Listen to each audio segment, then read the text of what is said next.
Blog Talk Radio. Here we go.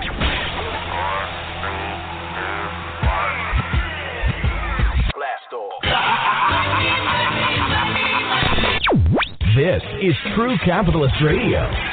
True Capitalist Radio. I am your host, the man they call Ghost. The badass of business.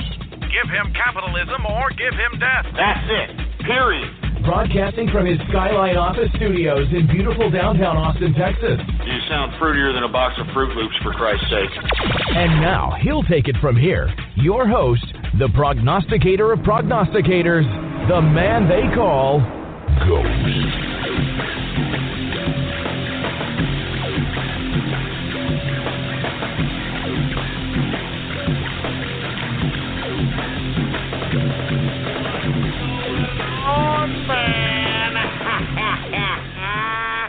How's it going, folks? And thank you for tuning in with me to another edition of the True Capitalist Radio broadcast. And, of course, I am your host, the man they call Ghost. And once again, folks, I want to thank you very much for tuning in with me. I just want to remind everybody this is episode number 507. Episode number 507 for all the folks that are keeping track of the True Capitalist Radio broadcast. And before we get into anything else, I'd like to remind everybody to please spread it around like wildfire and let everybody know that True Capitalist Radio is in effect and in the house. And we are live every Monday, Wednesday, and Friday, 6:30 p.m. Central Standard Time, right here on the official website of the True Capitalist Radio broadcast, and it is blogtalkradio.com/ghost. That's blogtalkradio.com/ghost. And of course, if you have not done so, folks, please follow me on my only social media on the internet today, on Gab. If you have not gotten an account on Gab, I don't know what the hell you're doing. You can get there by typing in your browser gab.ai, and you can follow me on that social media site under the name Politics Ghost, all right? All one word, no underscores. Politics Ghost is the name to follow, and I am verified, folks. I am verified on Gab, so there's no mix-up. There's not going to be anybody who's going to pretend to be me or any of that crap. So with that being said, I'm looking over the production notes here. We got a lot to talk about. So let's just go ahead and get right into the cryptocurrency and financial market hour.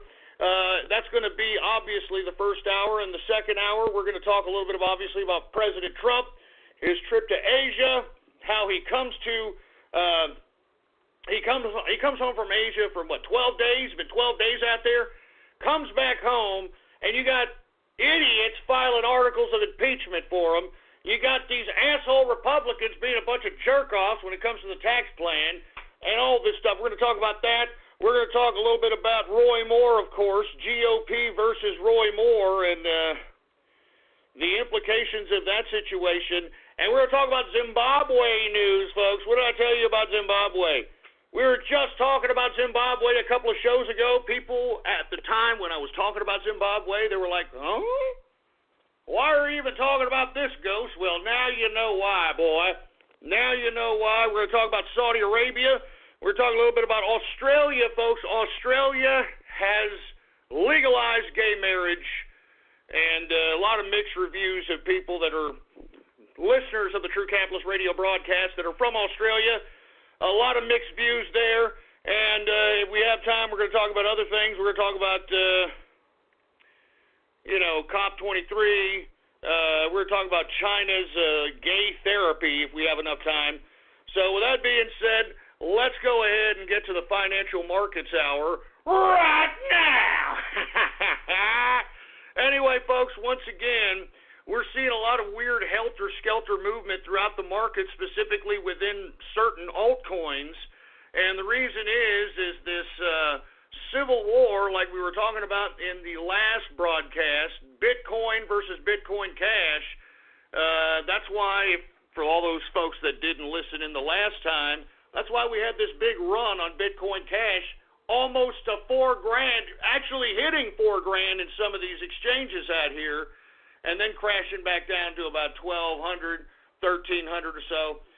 What we are having, folks, is since the hard fork that happened in Bitcoin, and for all you folks that don't know what hard forks is, I don't have time to go over all that again, but since the hard fork, the majority of Bitcoin holders, as I've always been cautious of, is centralized around a small group of people, particularly the Chinese and the dorks that initially mined Bitcoin when it first came out, like back in 2009, 2010, 2011, etc. Now that the hard fork happened, they create this whole new coin that is, like I mentioned about Bitcoin, Bitcoin Cash, is centralized around those same small group of people as in Bitcoin. So what's happening here?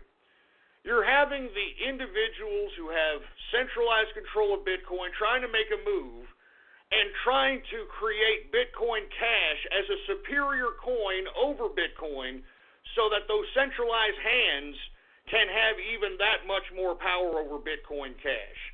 Now, it's a complicated story. A lot of weird crap is happening in the cryptocurrency market, but that's why we're seeing a lot of movement towards altcoin, folks. I think that we're at that pivotal moment, in my personal opinion, where the investors in the crypto markets are finally starting to realize that the money, the money is not in the traditional coins that have been shoved down our throats for the past couple of years.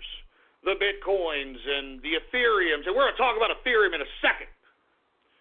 But now you're starting to recognize that the investment community of crypto are starting to move their cake towards cryptocurrencies that actually not just talk a big game about some futuristic blockchain endeavor, but actually are doing something to create it and make it happen. I mean, cryptocurrencies that have teams that are actually moving into action instead of talking and talking and talking. So with that being said, let me go ahead and get to the cryptocurrency markets right now, folks. Let's go ahead and cover Bitcoin.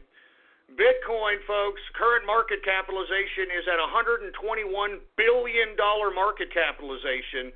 The current circulating supply is 16,681,750 Bitcoin in circulation. In the past 24 hours, it has gone up, folks, 8.50% increase in a 24-hour period. The current price for Bitcoin is $7,282.40 per Bitcoin, and that's a considerable rise from a couple of days ago when we saw the come down from Bitcoin Cash. Now, let me go ahead and cover Bitcoin Cash here since we're talking about both of them. Bitcoin Cash's symbol is BCH. The current market capitalization for Bitcoin Cash is $20 billion market capitalization. The current circulating supply for Bitcoin Cash is 16,804,675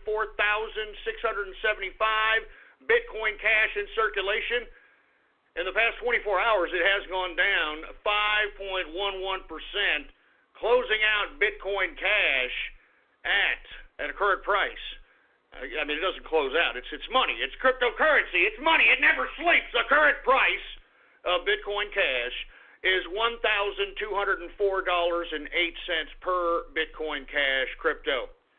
Now, let's get to Ethereum. Okay, now, I am in utter shock at the team of Ethereum, and I just want to let's just be honest. I think that the lead developer of Ethereum, this fruit bowl named Vitalik, in my personal opinion, just based on how he looks, his actions, just on mere observation, in my opinion, I think Vitalik is a pothole.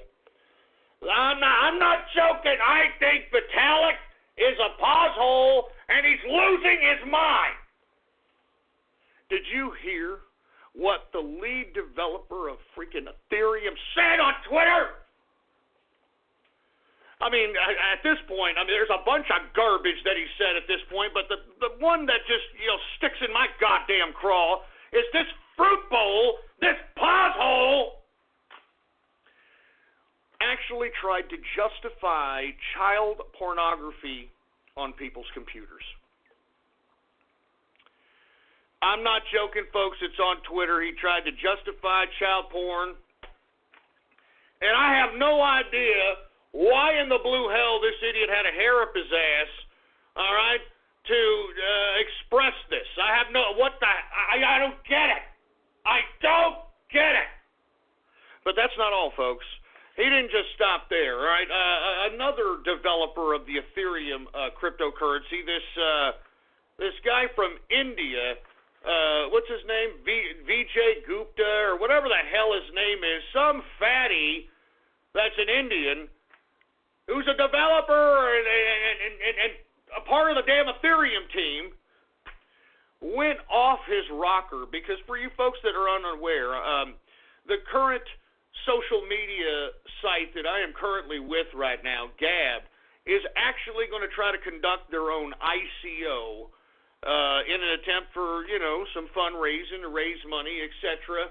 And they were considering different tokens, different blockchains to use, and someone suggested facetiously on Twitter that, hey, Gab, you should use the Ethereum token just to trigger the Ethereum people. And one of the Ethereum developers, I guess, saw this exchange on Twitter and decided to chime in and said, no, Gab, no, you're not going to be able to use Ethereum. We'll bring you down, all right? We'll collude against you. You people are capitalists, and we're communists. This asshole actually admitted he was a communist. This stupid, imbecilic jerk-ass who's the developers of Ethereum. The developers of Ethereum cryptocurrency admitting on Twitter that they're communists. And you know something? In the thread that this Gupta character was tweeting at Gab about how the Ethereum crowd will collude against Gab and crush him and make their coin worthless or whatever this guy was talking about, he was literally promoting communism in this exchange. I mean, unfreaking believable. So, folks, I'm advising everybody at this goddamn point, everybody who's listening, and if you got a mining contract with Ethereum, I would strongly advise you to just take that hash power and direct it to some other coin at this point, all right? Because as far as I'm concerned, there is no justification, even if it is profitable, to stay with Ethereum. They're going to promote child pornography. They're going to, claim to be all-out communists. I mean, you know what these idiots from Ethereum are trying to do? They're trying to be the new digital Federal Reserve. I mean, what a bunch of freaking diabolical nerds, man. What a bunch of diabolical dorks, for Christ's sake, man. Jesus Christ. I'm not joking, man. Where's that big oaf dude from Revenge of the Nerds? Remember that big oaf bearded dude? He would always, nerds!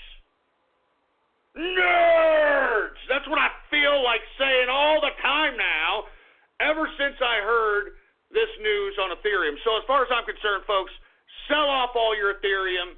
All right, do not promote this communist piece of trash coin.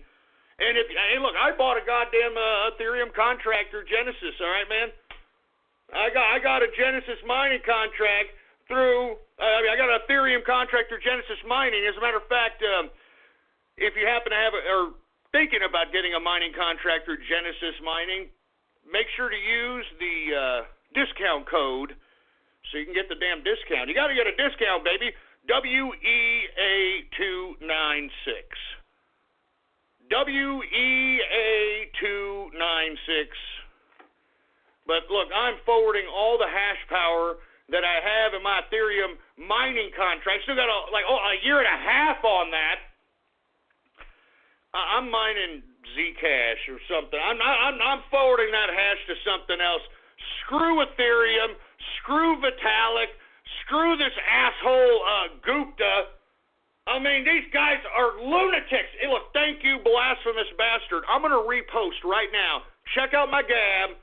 All right, check out my Gab. Look at my Gab. I'm reposting. This is, Vinay Gupta, okay? Vinay Gupta. Here's one of the replies to Gab, and I'm quoting. This is one of the guys on the Ethereum team. It says Gab should be apprehensive. We will not be good host. Fork off. Or use secure scuttlebutt or something. They're free speech fundamentalists, I believe, but not Ethereum. We are all communists. I mean, yeah, right there. Look at my Gab. Check out my Gab. I mean, look, I'm telling you, they're talking to Gab specifically. Look at this Gupta idiot. You will regret it. We will collude against you. We will make your lives miserable. We will seriously figure out underhanded yet ethical ways to make your project fail if you force us to host it. Please kindly F off and build your infrastructure. You are not wanted here. And they're talking to Gab. I mean, Gab is considering, I don't even know if they're considering, to be honest with you. I think they were trolling these people, but either way, they were considering it on Twitter. It was, I don't know, a reply on Twitter that, maybe we should use the Ethereum token. And this is what caused this idiot, Vinay Gupta, to go into this ridiculous tirade. And here's another one. By all means, put your entire life's work into the hands of people who hate and oppose you at every level. You'll find it goes as well as running a city when the power station staff goes on strike. We do infrastructure. You depend on us. We will find ways. Count on it. This is Ethereum. This is Ethereum, man. That's why I'm saying sell off all your Ethereum. Ethereum is a communist cryptocurrency. I am no longer going to cover Ethereum. It is a piece of trash. I mean, we should literally all sell off Ethereum. Anybody who's a crypto investor, sell it off and crash this stupid goddamn coin into the ground. They're commies! They're goddamn commies! And not to mention promoting child pornography. I mean, Vitalik, as far as I'm concerned, should be arrested for what he said. All right? Or at least somebody who has been molested should go up to him and ask him a few questions, just to say the least. I'm just saying. Anyway, my last time covering Ethereum, and as I stated, please sell it all right? Sell it all! And look, if you need help selling it or something, if you don't know how to sell it, look, I'll tell you what, here's another, for all you folks, check out my Gab right now. If you're looking for a place to sell your Ethereum for a plethora of different cryptocurrencies, here's another one for you. All you need is an email and a digital wallet. None of this over-verification nonsense. Here it is right here, folks. All right? Check out my Gab. Look at my Gab. But sell Ethereum, all right? Sell all your Ethereum. These people are commies. They're pro-child porn. I mean, we don't need to be a part of this. And as you heard from the tweets that I just read to you from one of these lunatics that are a part of the goddamn Ethereum team, these people are diabolical communists. I mean, you heard them. They're trying to be the goddamn digital Federal Reserve, for Christ's sake. They should be ashamed of themselves. Stupid fruit bowls. You know what? Let me tell you something. These stupid fruit bowls better hope that they never, all right, ever see them in any of these goddamn little cryptocurrency conventions or anything, because I might have to give them a slap, all right? I might have to give that Poshole and his Indian, Poshole a couple of slaps. And I might want to put a rubber glove on my hand when I give him a slap, because I sure as hell don't want to get any blood on me there, boy. Sure as don't want to be tainted with whatever the hell's frying these people's brains. that make them think that this kind of crap is actually rational behavior. Anyway, folks, Ethereum, symbol ETH, all right? Current market capitalization for Ethereum is $31 billion. And let's make that into nothing. I mean, seriously, these people are pieces of trash. And that's another thing about the coin. You know, now that their true motivations, the true motivations of the Ethereum team have come out, now it makes sense on why they leave the option open to them and them exclusively on when the circulating supply cap will be. You know, they have not even decided that, well, yeah, technically there's a cap, but we can always make it bigger if need be. And, of course, that's basically setting these morons up to be some kind of a digital central bank, and that's not what we want. So screw you, Ethereum. All right? Once again, sell it all! The current circulating supply for Ethereum is 95,750,725 Ethereum in circulation.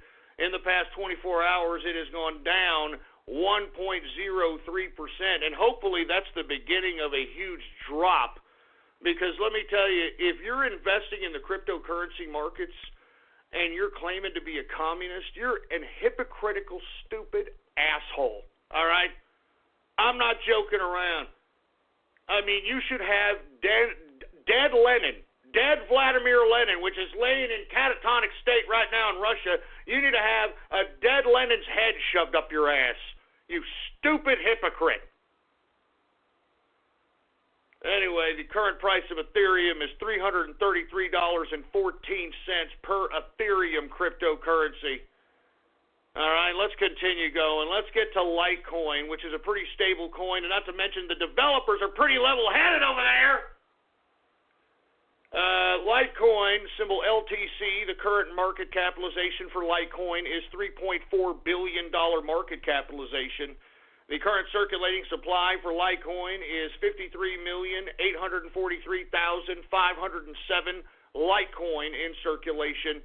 The current, or actually in the past 24 hours, it's gone up 1.87% increase in a 24-hour period for Litecoin. Current price for LTC Litecoin is $63.98 per Litecoin. Once again, very steady coin, Litecoin, and moreover, lest we forget, we got a lot of people from the last run-up on Litecoin holding the bag up until about the 88, I'd say the $87, $88 point, and once you go past that point, I think we have another run because we have no more bag holders at that point. But only time will tell, and the investment community's, fickleness or lack thereof. All right? Anyway, let's continue going. Let's get to Dash. Dash coin, folks, that's DASH, the symbol.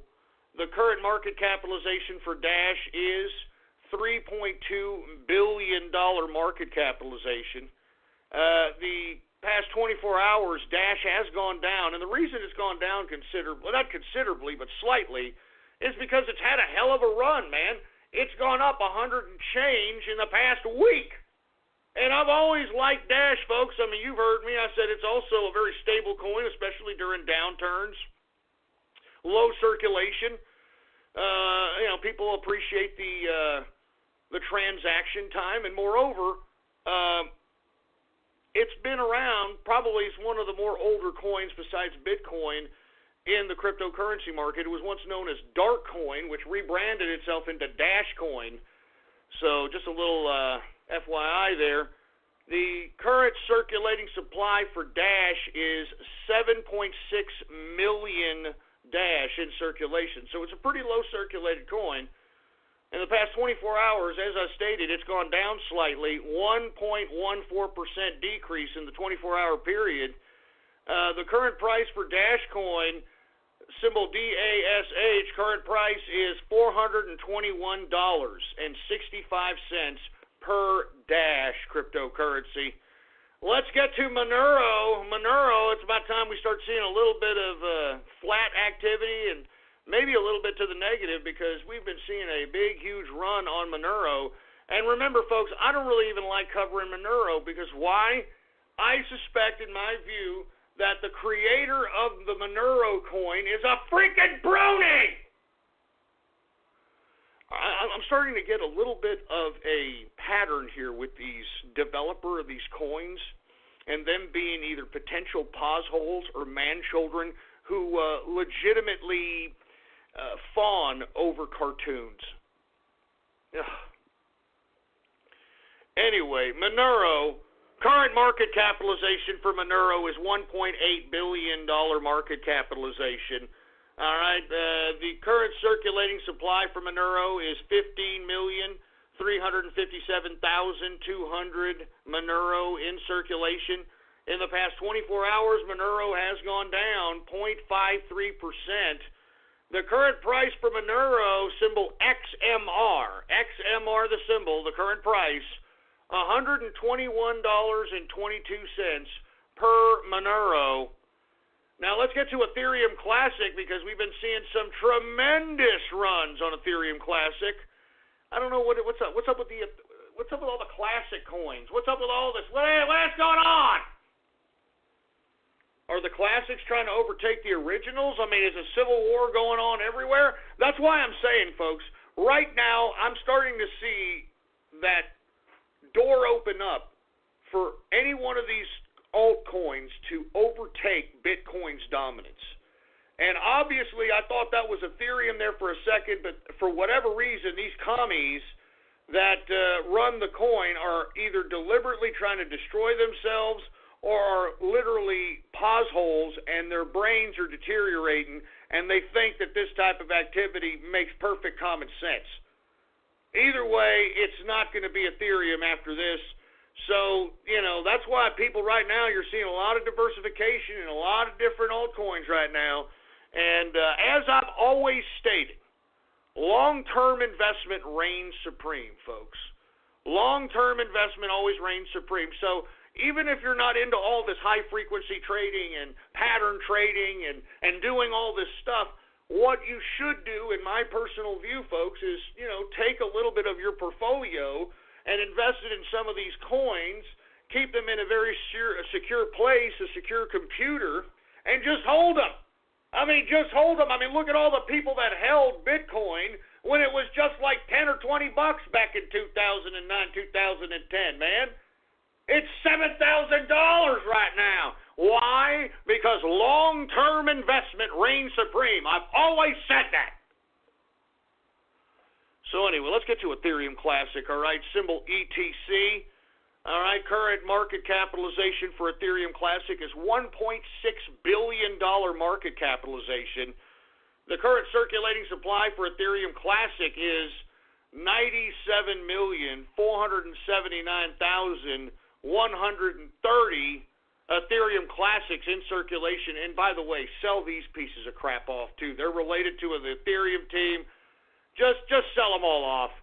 We're not promoting commies here, and we're not promoting child porn.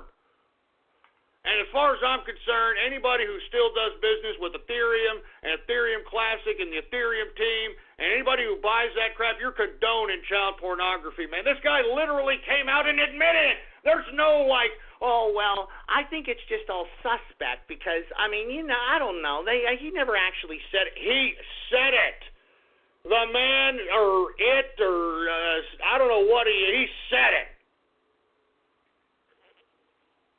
So anyway, current price for Ethereum Classic is $17.38 for Ethereum Classic. Let's get to something else. Let's get to Lisk. Now, haven't I told you folks in the past several times we've talked in the financial hour that Lisk is a cryptocurrency to kind of look towards because they're having this whole rebranding process, etc. Folks, if you would have listened, you'd be up at least about close to 35-40% on your money. You know what I'm saying? I'm just saying! Lisk, symbol LSK, current market capitalization for Lisk is $986 million market capitalization. The current circulating supply for Lisk is 114,924,210 Lisk cryptocurrencies in circulation. In the past 24 hours, folks, Lisk has gone up 17.96% increase in a 24-hour period. I mean, look, I'm just trying to plant seeds. I'm just trying to tell people out there that are listening and that want to put some coin in their pocket and want to make themselves better capitalists. I'm showing you. I'm leading you to the water here. I've been leading people, especially aspiring capitalists, to the water ever since I started this broadcast. And if you don't believe me, well, by God, look in the goddamn archive when you got free time. All right? You can get to the archive at blogtalkradio.com/ghost. That's blogtalkradio.com/ghost. Every one of my episodes is time dated and stamped. And be amazed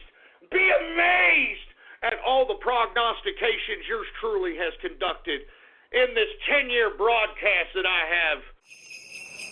Ho, ho, ho! You know, many find it hard to believe I own a sleigh that can fly. But you know what I find hard to believe? The unbelievable offers going on at the winter event. The Mercedes-Benz Winter Event is back with incredible offers on the sporty CLA, the thrilling C-Class, the versatile GLA, the safe and secure GLE, the innovative GLC, and of course, the unequaled E-Class. But hurry, because these sleighs are going fast. Visit MBUSA.com/winter event. Mercedes-Benz, the best or nothing. Conducted here. I'm just saying, I get no respect, unfortunately. You know what I get? I get a bunch of trolls, and I get a bunch of ungrateful assholes, is what I get. That's what I get. But anyway, back to Lisk. The current price for Lisk, symbol LSK, current price $8.58 per Lisk cryptocurrency. Let's get to one of my personal favorites, folks, and I've got a considerable amount invested in this. Quantum, symbol QTUM, Quantum. The current market capitalization for Quantum is $859 million market capitalization. The current circulating supply for Quantum is 73,663,948 Quantum in circulation. In the past 24 hours, Quantum has gone up 0.63% increase. Now, folks, in my personal view, I think Quantum is the Bitcoin of Asia. I think, and look, the guy and this is a pretty good development team here. That's the reason why I like Quantum. They're actually doing something. And that's what I strongly advise you people that are listening to my broadcast that want to diversify your long-term crypto investments. You need to look to cryptocurrencies that are actually doing something that they say they're going to do. There are a plethora of cryptocurrencies out there that have these big, huge, futuristic plans that they describe on their website, but have done diddly to accomplish those goals. And Quantum is completely opposite of that. They are not just meeting what they're trying to say is their futuristic outlook for the quantum cryptocurrency, but they're actually doing things. And, do your own research on this coin, folks. I strongly advise everybody. This is a great long-term investment in my personal opinion. And I think that at some point in time, once China starts realizing what it's going to do with cryptocurrency, mark my words, Quantum is going to be a part of that conversation. Mark my words, just do your own research. That's all I'm saying, all right? The guys who are the development team of Quantum are very close to the Chinese government, and I think that that's a very, very lucrative long-term play. We could see that particular coin go anywhere from $11 to the sky's the limit. Anyway, Quantum's current price is $11.66 per Quantum cryptocurrency. I want to get to another cryptocurrency that has been going up as of late. I have no idea why, and it's a lot more than a pump and dump because this particular run on this crypto has ran for at least a few days, and has increased the market capitalization so much that it's actually now in the top 15 cryptocurrencies as it pertains to largest market cap. So I've got to cover this one. Let's go to one called EOS. EOS. I'm not too familiar with this coin, folks, but I have seen it run. I do know that it's a part of the Exodus wallet system, and I think that's probably a good reason why we're seeing a run-up on EOS, but there's got to be something else. I'm not really too sure, but it's been running, and that's why I'm covering it right now. Let's go ahead and get to it. EOS is the symbol.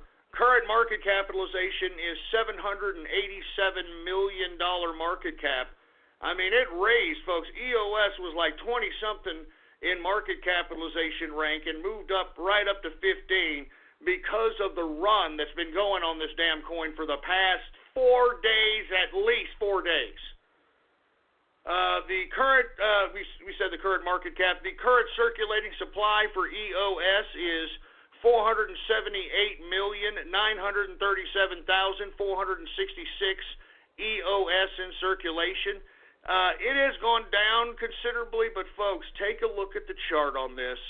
I mean, look, I want to be honest with you. I was holding this because it was in the Exodus wallet, and I sold off right at about $1 something. I bought it at this damn thing was about 40 or 50 cents.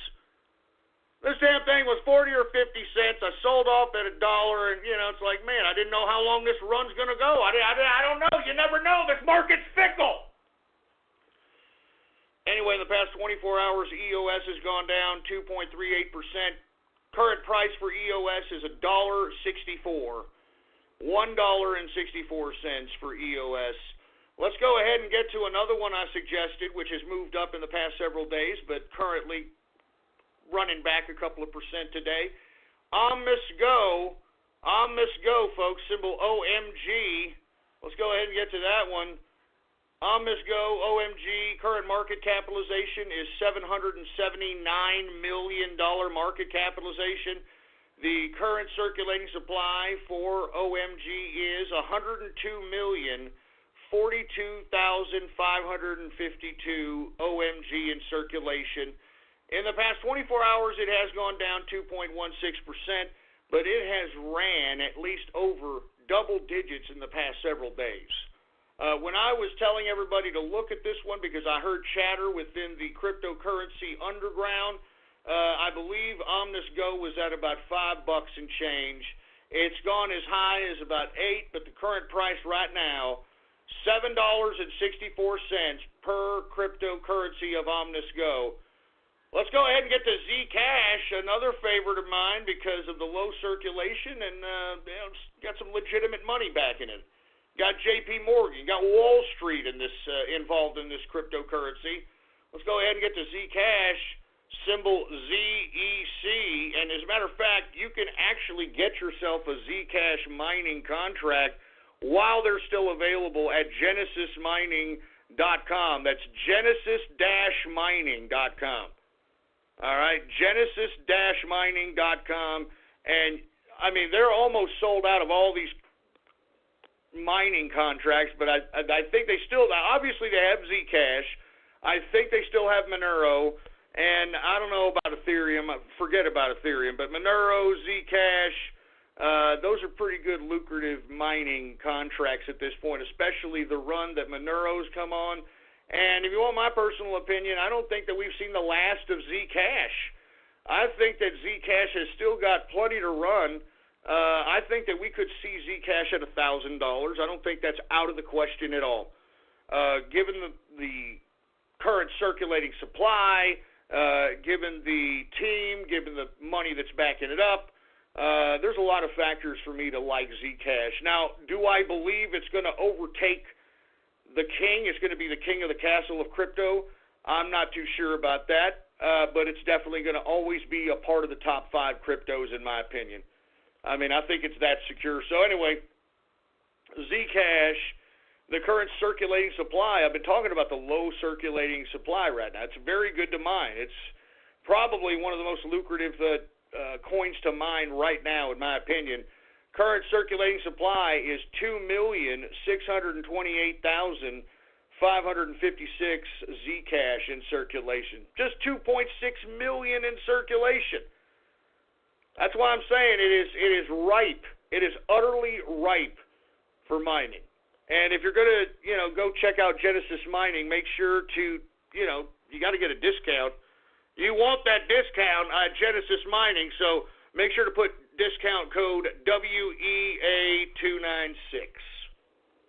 WEA296. And I'm telling you, that Zcash, I'm mining Zcash. I'm mining, unfortunately, Ethereum, but I think I'm going to use the hash power that I've allocated and bought with Genesis Mining to that and put it into Dash. And all the Ethereum that I've accumulated, I'm trading it out and, diversifying the leftover Ethereum I have in my portfolio to other altcoins. But anyway, let's get back to Zcash. Current price for Zcash is $296.20 per Zcash cryptocurrency. All right, let me cover a couple of more of these, and then we're going to move on to the stock market. Let's go ahead and get to Salt. Now, folks, Salt has also been running. It's been doing great. When I suggested and started covering Salt was at about 2 and change, but maybe about 270, 280. Today, it's well above that. Let's go ahead and get to it. Symbol on Salt is SALT. The current market capitalization for Salt is a $189 million market capitalization. The current circulating supply for Salt is 49,025,964 Salt in circulation. In the past 24 hours, it's gone down slightly because it's been seeing some great runs. It's gone down 0.90% decrease in a 24-hour period. The current price for Salt is $3.86 per Salt cryptocurrency. Let me go ahead and get to one more that I have not covered, folks, and I'm going to talk a little bit about Golem. Now, there's a whole bunch of reasons why I like Golem. I've traded it. I actually own a little bit of it, and the reason is because there's a lot of bag holders in Golem. I remember holding Golem during a conference in Germany that they were having with Omnis Go back in September. And if you take a look at the chart, it went as high as about 75 cents, almost hitting $1. All right? But for whatever reason, the conference and the big news that Golem was supposed to have at this conference was a big nothing burger. And as a result, it's tanked down to the current price points that you see today. But in my opinion, you've got a lot of bag holders here, and you've got a lot of people backing up this particular cryptocurrency too. So in my view, I think that this is a decent buy. It's a very inexpensive cryptocurrency to throw some money at and hold for the long term, and then potentially be pleasantly surprised when you just kind of, put a small chunk of cash into an investment like this. So let's just go ahead and get to it. Golem, folks. The symbol on Golem is GNT. The current market cap for Golem is $178 million market capitalization. The current circulating supply for Golem is 833 million. All right? Circulating supply for Golem is 833,032,000. In the past 24 hours, Golem has gone up 0.83%, closing out Golem at 21 cents, a little less than 21.5 cents. So 21 cents, 100 of those, may get 200, 300. It's a very inexpensive cryptocurrency to throw some cash at. And if this damn thing, in my personal view, clears out all the bag holders at about 75 cents, we could hit the run towards $1, and that'd be pretty generous if you just threw a small chunk of change at Golem. Anyway, with that being said, let's just go ahead and end the cryptocurrency markets on that, and let's just go ahead and go right in to the stock market, because I know that people are like, wait a minute, what the hell's going on with the stock market? Well, folks, the markets are a little spooked because of a couple of reasons. First and foremost, they don't know if this goddamn idiot government of ours, these assholes in the swamp, Washington, D.C., can even pass a tax code. And we saw some scary data today come out about people and credit defaults. Really high number of credit defaults in America, which is also making investors jittery. So obviously today investors reacted accordingly based upon the inconsistency on whether or not we're going to have a tax cut and the news on the massive amount of credit defaults in America. So let's continue. Let's get to the Dow Jones Industrial. It was down today 0.59%. All right. It was a change of 100. It was minus, 138.19 points. Closing out the Dow Jones Industrial at 23,271.28 points for the Dow Jones Industrial. Let's get to the S&P 500. It is down 14.25 points, a percentage decrease of 0.55%. Closing out the S&P at 2,564.62 points for the S&P 500. Let's get to the NASDAQ. The NASDAQ is also down today, a lot of blood, 31.66 points, a percentage decrease of 0.47%, closing out the NASDAQ at 6,706.21 points for the NASDAQ composite. Now, once again, that's just complete reaction to the lack of progress with these tax cuts and the data that came out about the massive amount of consumer credit defaults got investors on edge, to say the least. So let's go ahead and get to some commodities, folks, all right? Let's get to energy. Energy right now, let's get to WTI sweet crude. It is down today, and the reason we're seeing decreases in oil is because even though there may be some disruptions in the supply because of Middle East unrest, there's still a huge reserve that is feeding into the next couple of contracts. So we're probably not going to see much movement on oil, minus some really, really cataclysmic World War-like activity in the Middle East. But other than that, it's going to be pretty stable. WTI down today 4 cents, a percentage decrease of 0.07%. Closing out WTI at $55.29 per barrel of WTI sweet crude. Brent crude also down a penny, a percentage decrease of 0.02%. Closing out Brent crude at $61.86 per barrel of Brent crude oil. We've got gasoline down, folks, 0.05%. Natural gas up slightly, 0.45%. And heating oil, it's starting to make that little creepy come up. As I stated, this is always a yearly play because what happens every year, it gets freaking cold. So once that Arctic front moves in and starts especially bearing down in the Northeast and the eastern states that, heavily use heating oil as a source of heat, this is where you want to make a move on an ATF and get some percent on your money, man. Let me give you a break. Anyway, let's get to the metals, shall we? The metals! Let's get to the goddamn metals! Anyway, let's get to gold. All right, gold, folks, it is up slightly today. It is up 80 cents, a percentage increase of 0.06%, closing out gold at $1,278.50 per troy ounce of gold. Let's get to silver. Silver is up modestly today. It is up a penny, a percentage increase of 0.08%, closing out silver at $16.99 per troy ounce of silver. Copper is up slightly today. It is up 0.07%. Platinum is up today, 0.14% for platinum. Let's go ahead and get to the agriculture, shall we, folks? Let's get to corn. Corn is up 0.15%. Wheat is up 0.17%.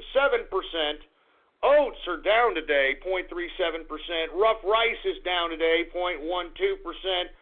Soybean is up 0.15%. We got soybean oil down 0.26%, and canola is down 0.35% decrease on the day. Let's get to the softs. Cocoa continues its downward spiral. It is down 1.21%. But let me tell you something, man. I mean, I'd watch cocoa, and not just because of the whole holiday situation, but this Black Death. And no, I'm not saying Black Death because it's Africa, okay? I'm talking about the bubonic plague that's been unearthed because people from Madagascar, I don't know, tribalists from Madagascar or something, they dug up the dead relatives that died during the bubonic plague and started dancing around with the corpses, and as a result, because of that stupid, primitive, ridiculous activity, we've got a whole new outbreak of the bubonic plague, and the big supplier of cocoa in the world, believe it or not, is the Ivory Coast. The Ivory Coast is the biggest supplier of cocoa, and I'd watch cocoa right now. I know it's on the downslide right now, but I'd watch it. I'd watch it. Anyway, cocoa is down, folks, 1.21% decrease on the day. Let's go ahead and get to coffee. Hey, dude, just don't talk to me. Don't talk to me unless I have my coffee, dude. Yeah, just shut up, all right? Just shut up, you stupid hipster. And I'd like to also take this time to remind everybody to boycott Starbucks. Boycott Starbucks. Anyway, coffee is down 0.27% decrease on the day. We've got sugar. Sugar is down 0.07%. And orange juice, folks, I'd keep an eye on orange juice just in case that Arctic front hits Florida and somehow kind of destroys the crops in Florida. And if it destroys those goddamn orange crops, orange juice futures up the you-know-what. So take a look at it. Anyway, orange juice futures are up 0.99%. Cotton is up 0.28%. Lumber is down 0.69%. Rubber is up 0.41%. And ethanol is up 0.21%. Let's get to livestock. Now, we've been seeing gradual decreases in live cattle. We're seeing a little bit of positivity today. Let's go ahead and get to live cattle. Live cattle is up 0.48%. Cattle feeder is also up 0.23%. And lean hog, folks.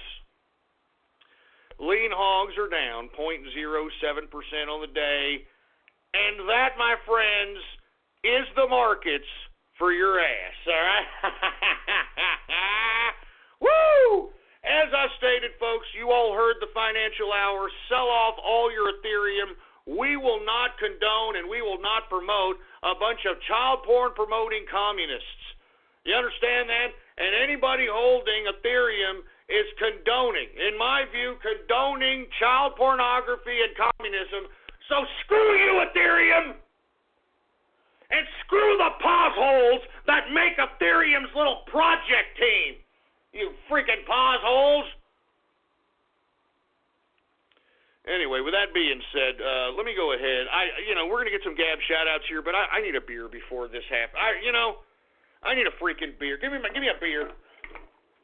A freaking ice chest. Freaking beer here, man. And look, I've got some goddamn German cans here. All right, so come and get some. All right, let me go ahead and let that foam out. Hey, engineer, do we got any goddamn Gab shout-outs to be had here?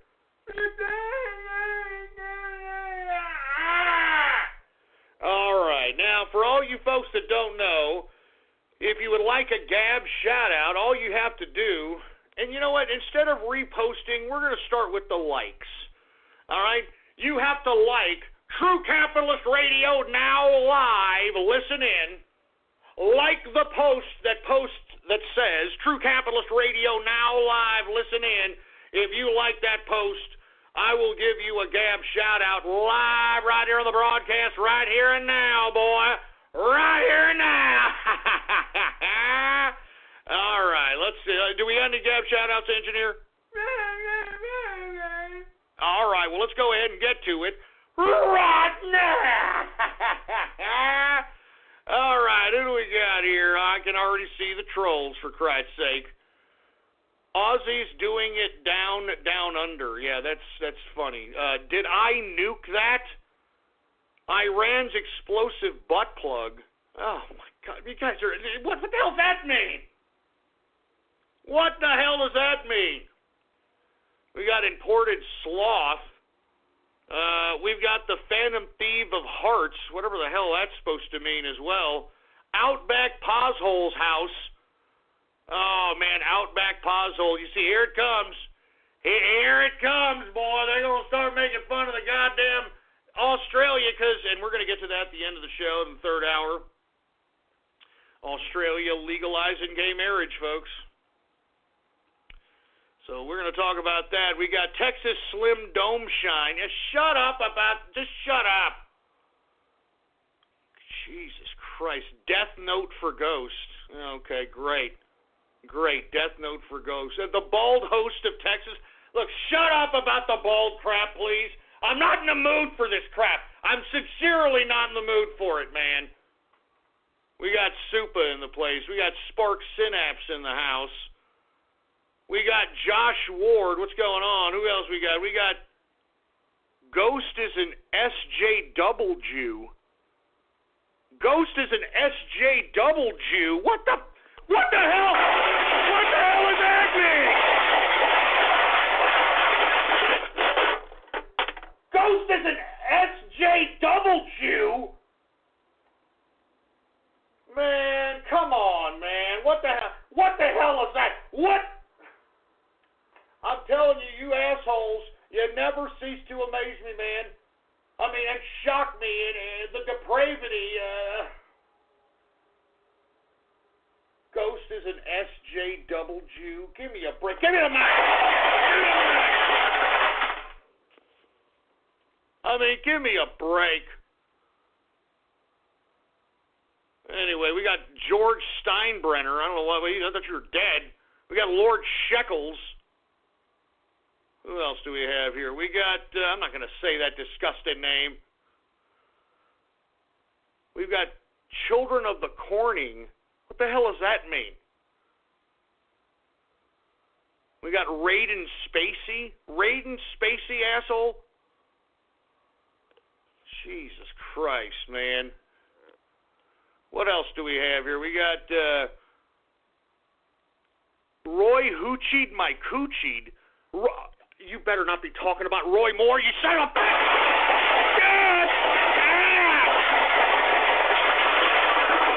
Look, don't you go there. That's nothing to be kidding around about, you piece of crap. That's nothing to be kidding around about. Oh, my God.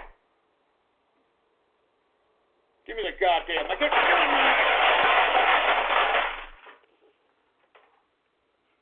Shut up about that crap, or I will talk about it later. What the hell we got? We got Jack Burton. Is that the guy from Big Trouble in Little China? Who else do we have here, for heaven's sake? I'm not saying these sick names. There's Bitch Horse Twilly Atkins. Mrs. Ghost equals Boss Tones groupie. Oh, shut up, man. Let me tell you, I saw the comments. All you butthurt idiots, you mighty Boss Tone fans out there. I didn't even realize they had fans. I mean, ska is the most ridiculous form of music ever created, and it's sad that Americans created it. I'm sorry. I mean, it is the dumbest. I mean, you heard the Boss Tones. They come in with the horn, and then you got this asshole coming in with his raspy ass voice. I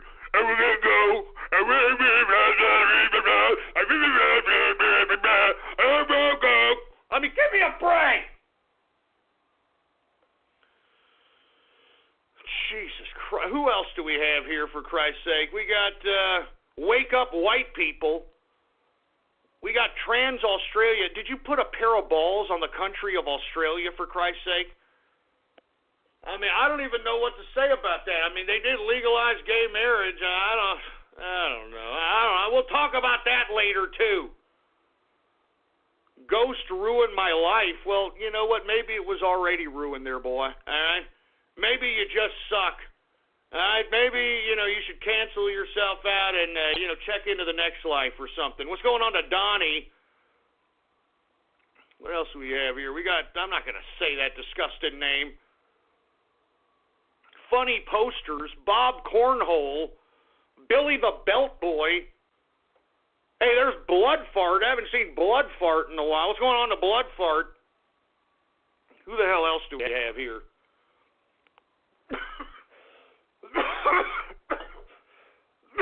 I'm choking.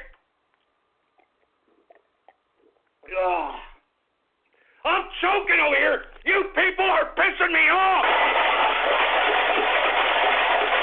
Damn it.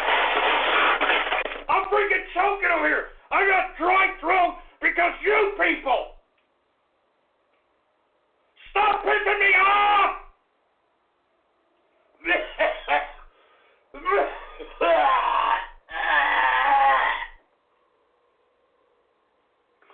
See what you idiots are doing to me, man? Oh, my God. Give me a tissue, engineer. Good God. Oh, I'm sorry, folks. But these goddamn trolls are pissing me off.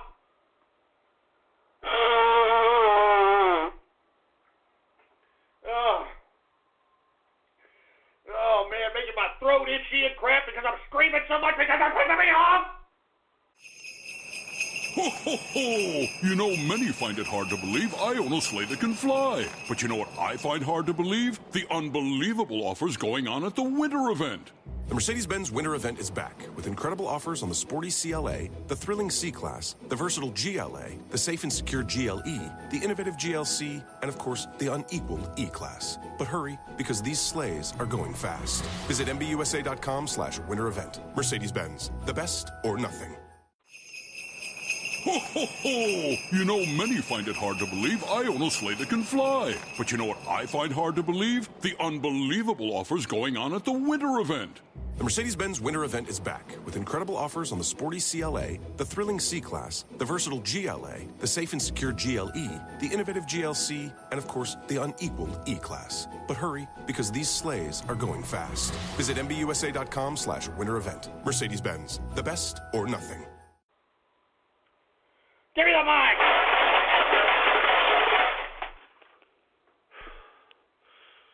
Jesus, could you just stop pissing me off? You know what I need?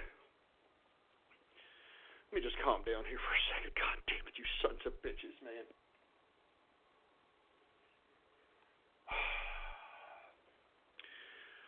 We are now in the second hour of the True Capitalist Radio broadcast, and I'm your host, the man they call Ghost, yada, yada, yada. Look, I really am not in the mood to be doing this right now. I'm going to be completely honest with you. I'm not in the mood for this crap. And all you idiots on Gab, shut up. I'm not sick. I don't have cancer. Shut up. It's because I'm yelling at you, stupid tards. Jesus Christ, man. Oh, Christ. Let me calm my ass down here for a second, all right? I'm sorry, folks.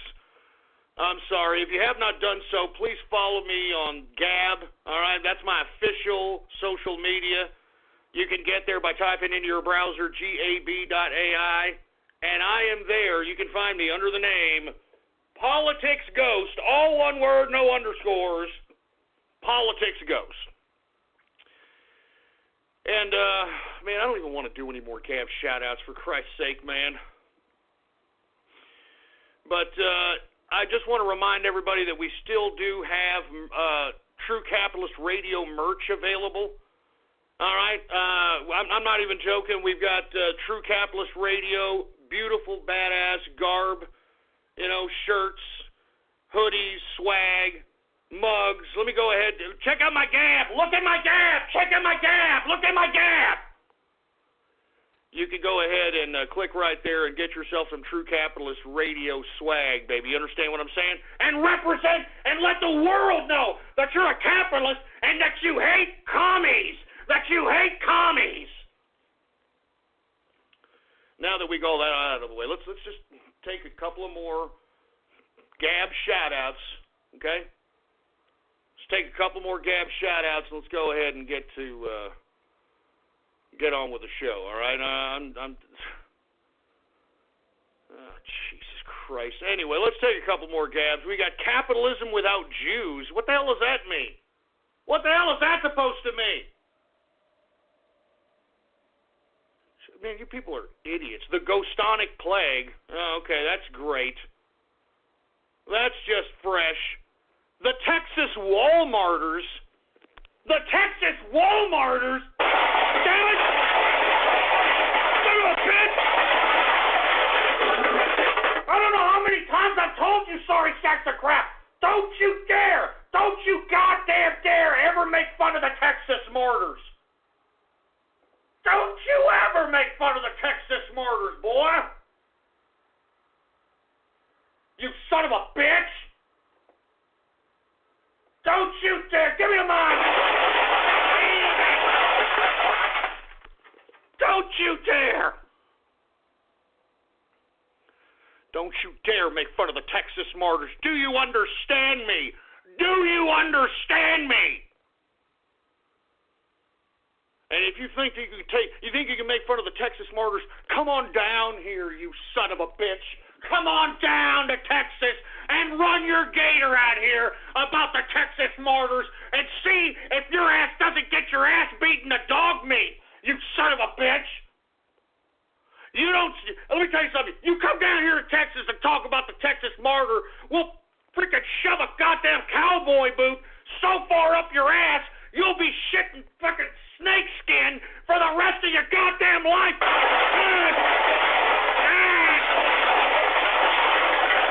And I'm not joking. I'm not joking.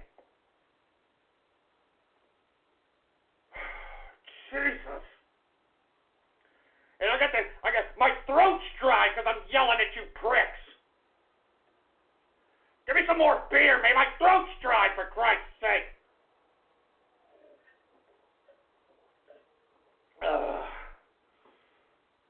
Damn it. God damn it, man. I'm tired of you making fun of the Texas Martyrs. I'm tired. Give me a mic.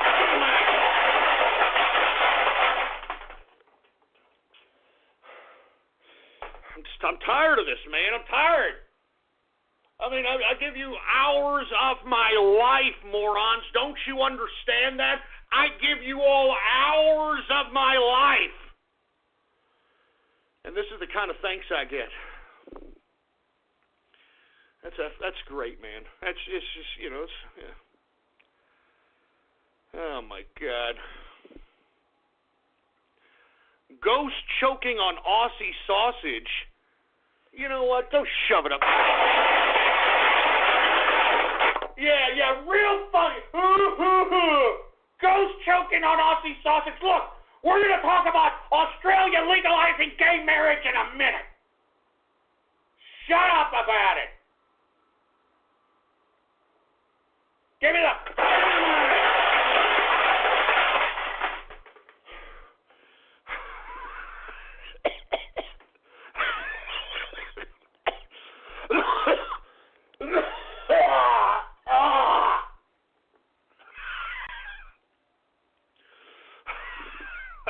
Jesus Christ. Oh, my God.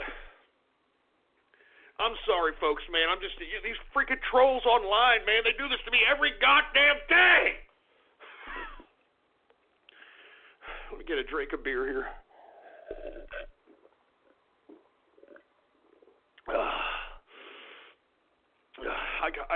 I need some more. I need more. More beer! Freaking more beer, for Christ's sake.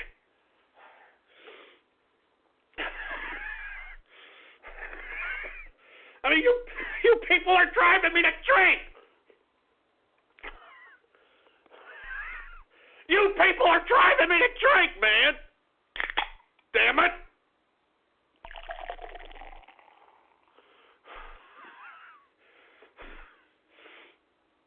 Oh, my God, my chest hurts, man.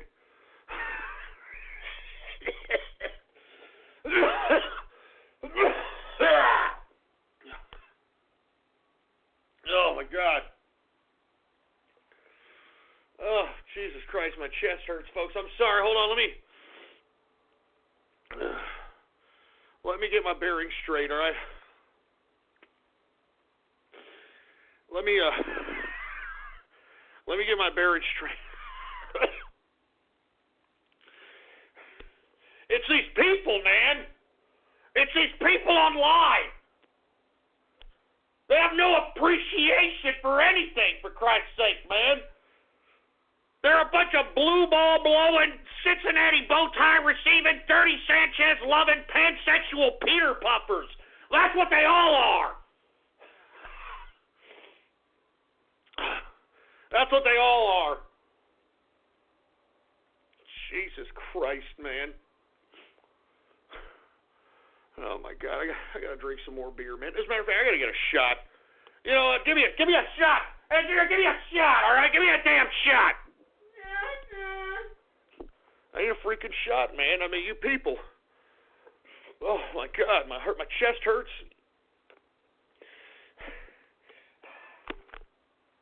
I can't clean my sinuses out here, for Christ's sake. I mean, it's because of you. It's because of you. It's because of you.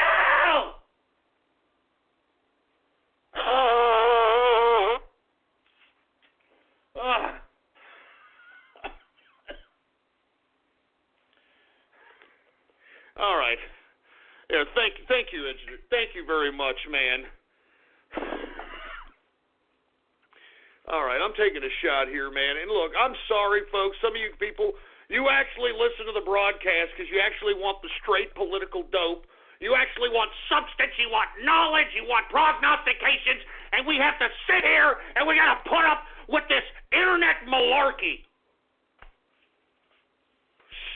Christ, man. I mean, I have production notes. You understand? I have production notes. I actually write down notes right here for this program.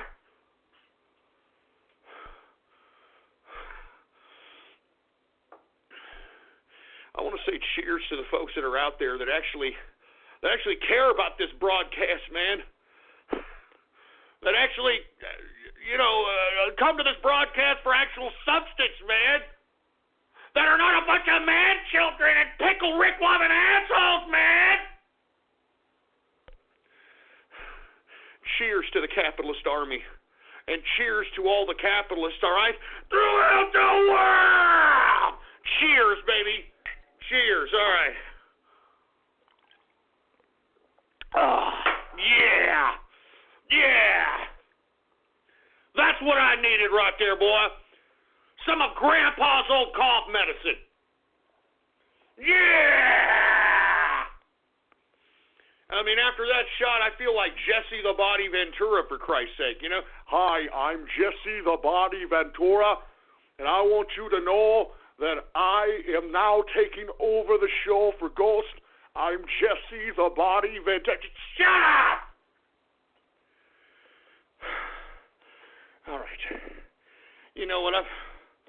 I don't know. Should I? I'm gonna take a couple more Gab shout-outs, and that's it, man. All right. I'm just gonna take a couple more shots. A couple more. I should take a couple more shots, but I'm gonna take a couple more Gab shout-outs. All right. Take a couple more Gab shout-outs. We got who do we have here, for Christ's sake, man? We've got the Whore Master. Oh, yes, I am the Whore Master. Oh, yes. Who else do we have here? We got Aussie Caught Hair Love Kingfish, whatever the hell that means. Oh, my God. Bronies for Islam? Bronies for Islam? I know y'all are trolling now, for Christ's sake, man. Are you kidding me? Jihadists would be throwing you stupid man-children fruit bowls off of buildings. What are you talking about? Don't give me that crap. Jesus Christ, man. Production note toilet paper. Yeah, shut up, you stupid moron, all right? Just shut up.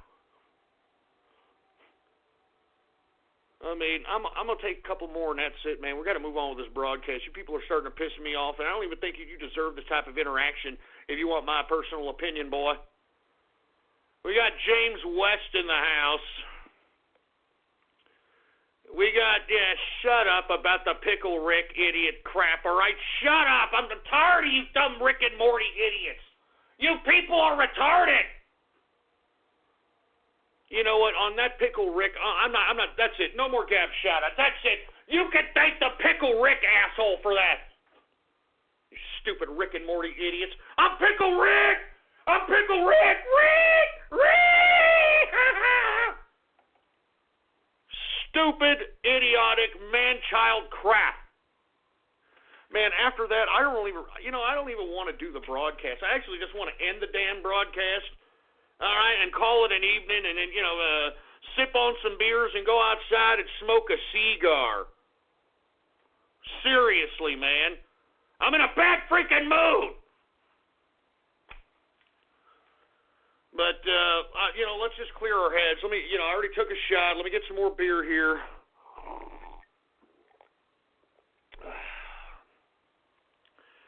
Let's talk about President Trump, all right? That always puts me in a better mood, all right? Let's talk a little bit about President Trump now. How about that? It puts everybody in a better mood. Now, for all you folks that have been living under a rock, President Trump has just concluded his 12-day trip throughout Asia, and boy, did he kick some ever-loving Asian ass, if I don't say so myself, all right? I mean, this man literally renegotiated trade deals, told Asia that they will no longer be able to take advantage of America through these imbalanced trade deals that were negotiated by incompetent bureaucrats long ago. And I really appreciate it. I mean, if you have not seen the speeches by the president, I strongly advise you to look at the APEC speech. I strongly advise you to look at these speeches in China. I mean, this man went down and made America have a pair of balls again. I mean, I'm sorry. I'm sorry. And, folks, didn't I say that after this meeting with Xi in the past couple of shows, I said that Xi was going to do something about North Korea? And I said if he's not going to military strike North Korea, which would be a little extreme, he's going to send some sort of envoy or some sort of people out there to try to talk to Kim. Didn't I say that? And guess what happened, folks? Right off the hot wire this morning, China to send an envoy to North Korea to try to diffuse all the tension that's in this region here. And I think that this is the perfect opportunity to diffuse this situation without necessarily going into any kind of nuclear or war footing or anything of that capacity. I mean, I think that you can have Kim save face, allow IAEA inspectors to come back into his country so that he can at least show the majority of the world that he has no nuclear intentions, and all his posturing was limited to intercontinental ballistic missiles, or ICBMs, and that's it. And I think even though he may let the IAEA in and UN inspectors and all these people in to prove that he wants to be a part of the world again, I still think that he's going to kind of saber rattle towards Trump, just because that's how these people in the East are, right? That's how Asians are, all right? But I think that this is all diffused. I told you, and what have I always said about North Korea? The more North Korea throws ballistic missiles, the more North Korea attempts to explode what they claim are nuclear weapons, okay? the weaker and weaker China looks in the East. Because lest we forget, China a few years ago tried to flex its nuts with its neighbors over the South China Sea. And as a result, the Chinese built this artificial sand lot, or whatever the hell, it's an artificial island in the middle of the South China Sea, which is the equivalent of a naval base, which had all of the neighbors neighboring the South China Sea a little worried. And as a result, folks, you had individuals, specifically the Philippines, take the Chinese to the World Court about this South China Sea issue, and China has been flexing its nuts ever since. Now, what's unfortunate is that I think that China cashed a check it really can't cash, and that's why you're seeing Xi trying to play Mr. Diplomacy and toning down the warlike rhetoric that usually comes out of China. Because you got a potential remilitarization of Japan happening, which Japan absolutely hates the Chinese. Moreover, the Koreans and the Chinese themselves have never been friendly neighbors in historical context.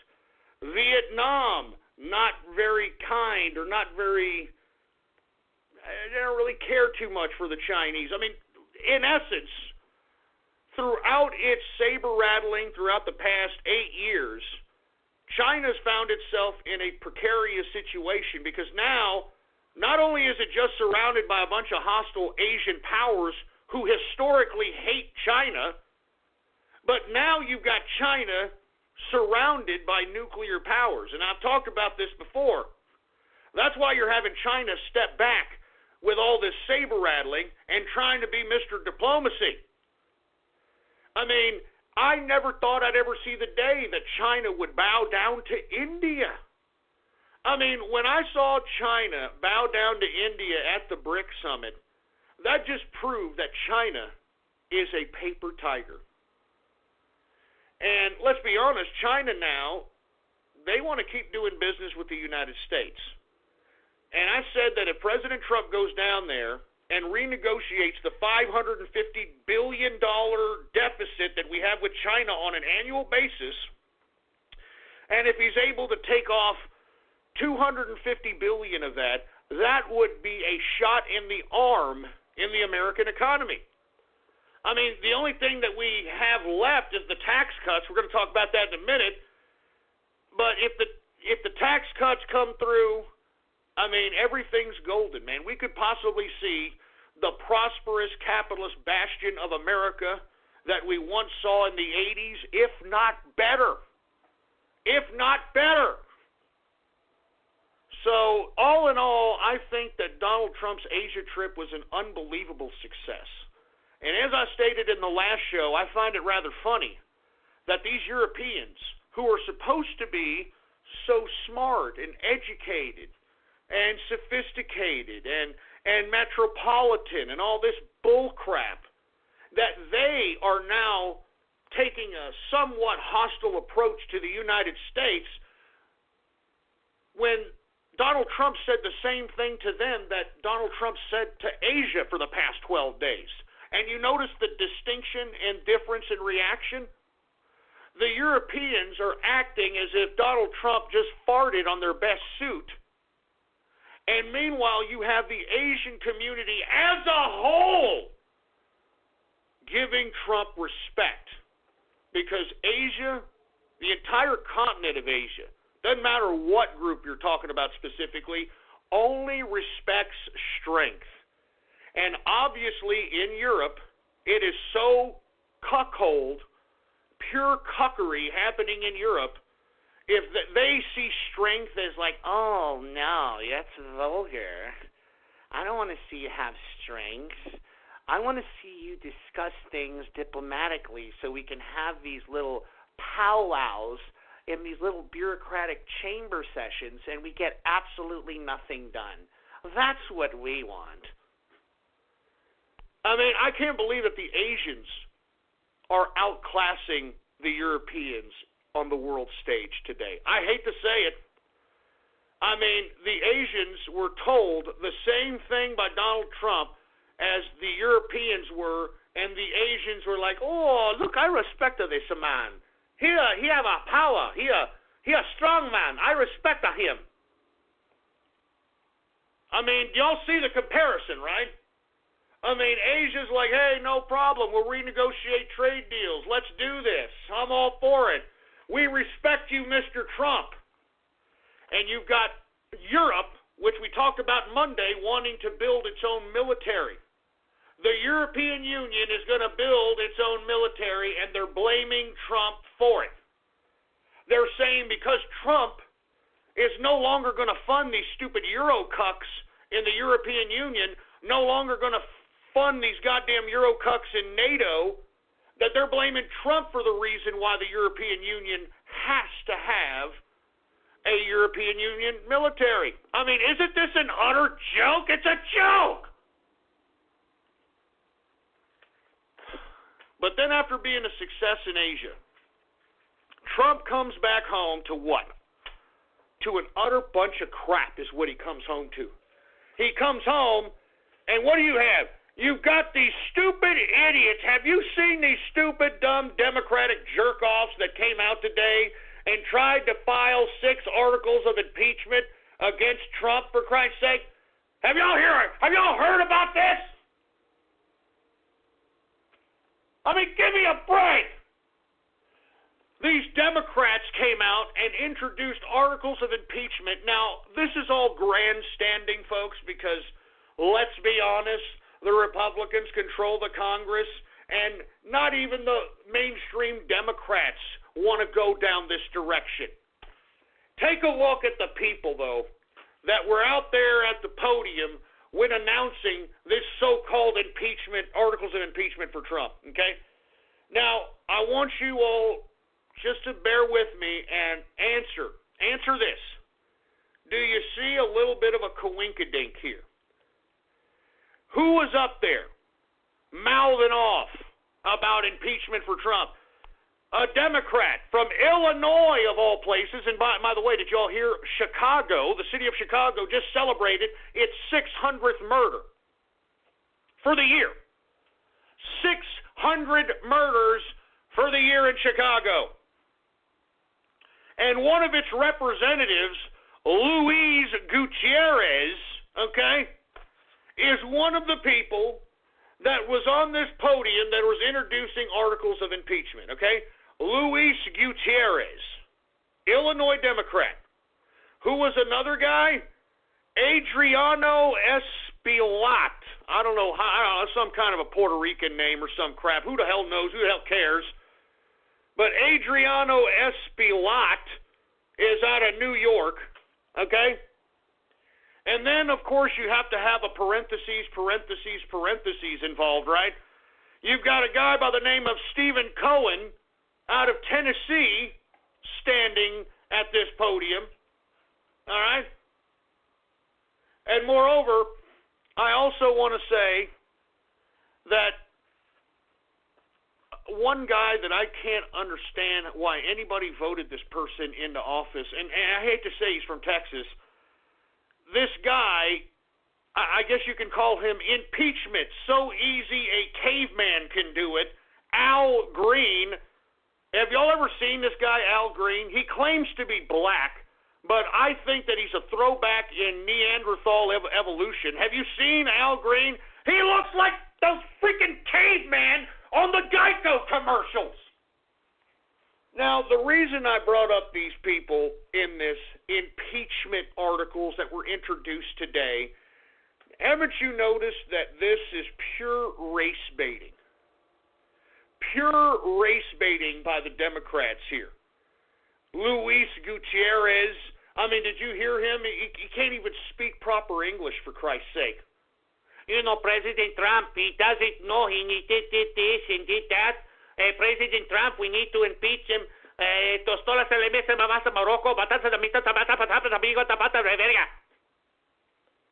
And then you got Al Green over here, which I'd like a black check on. The guy claims to be black.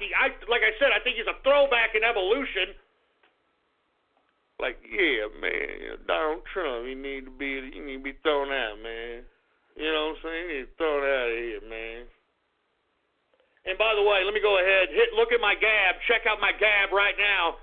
That's what Al Green looks like. I just reposted what Al Green looks like. He's a freaking caveman-looking son of a bitch. These are the characters that are introducing these articles of impeachment. And you want to know why? These people are nobody in the Democratic Party. These people are literally on the back of the bus in the Democratic Party. I hate to use that euphemism, but that's exactly what they are. And they're doing this to try to put their goddamn faces in the media to show that, oh, look at me, I'm doing something, yes. I'm doing something. Meanwhile, I guarantee if you take a look at each and every one of these congressmen's districts, I guarantee you there is massive amounts of crime, massive amounts of poverty, massive amounts of all kinds of different problems that these assholes could be helped solving by introducing legislation that would help their constituency. But instead, they decide to grandstand and introduce articles of impeachment that will never see the light of day. These are the assholes that everybody elects, a bunch of grandstanding do-nothings. And I'm not kidding, these idiots aren't doing nothing. They didn't do nothing. They're a big package of didn't-do-nothings. But yeah, that's what President Trump comes home to after a successful goddamn trip in Asia. He has caveman and his best Mexicans over here trying to file articles of impeachment. Stupid. Ridiculous. And then on top of that, folks, on top of Trump coming home and seeing, everybody can impeach, even a damn caveman can do it over here, you got his Attorney General, Jeff Sessions. Now, either Jeff Sessions is a complete and utter bureaucratic scumbag that was a wolf in sheep's clothing and is enjoying trolling the hell out of everybody on the right, or he is compromised. Either one. The Jeff Sessions testimony in front of Congress recently, I think this was yesterday, this idiot could not answer a single question that was relevant. Instead, he kept giving fodder to circumstantial bullshit, excuse my French, that the Democrats kept putting him on. I think that Representative Jim Jordan, his questions were very important, and I don't hear anyone discussing this. Now, if you didn't hear Jeff Sessions' testimony, especially during the questioning of Jim Jordan asked him, is there an ongoing investigation or a potential investigation into Hillary Clinton or the Clinton Foundation? And Jeff Sessions didn't want to answer it. And Jim Jordan, believe it or not, broke a story that no one is talking about. Representative Jim Jordan has documentation that the man at the center of this Fusion GPS Russian dossier crap, this guy, what's his name, Simpson? That this guy was not only just employed by Fusion GPS, but he was also employed by the FBI because the man was an FBI informant. The guy who supplied the Russian dossier to whoever, the Democrats, John McCain, whoever it was, all right? Yeah, Glenn Simpson. This guy was an informant for the FBI.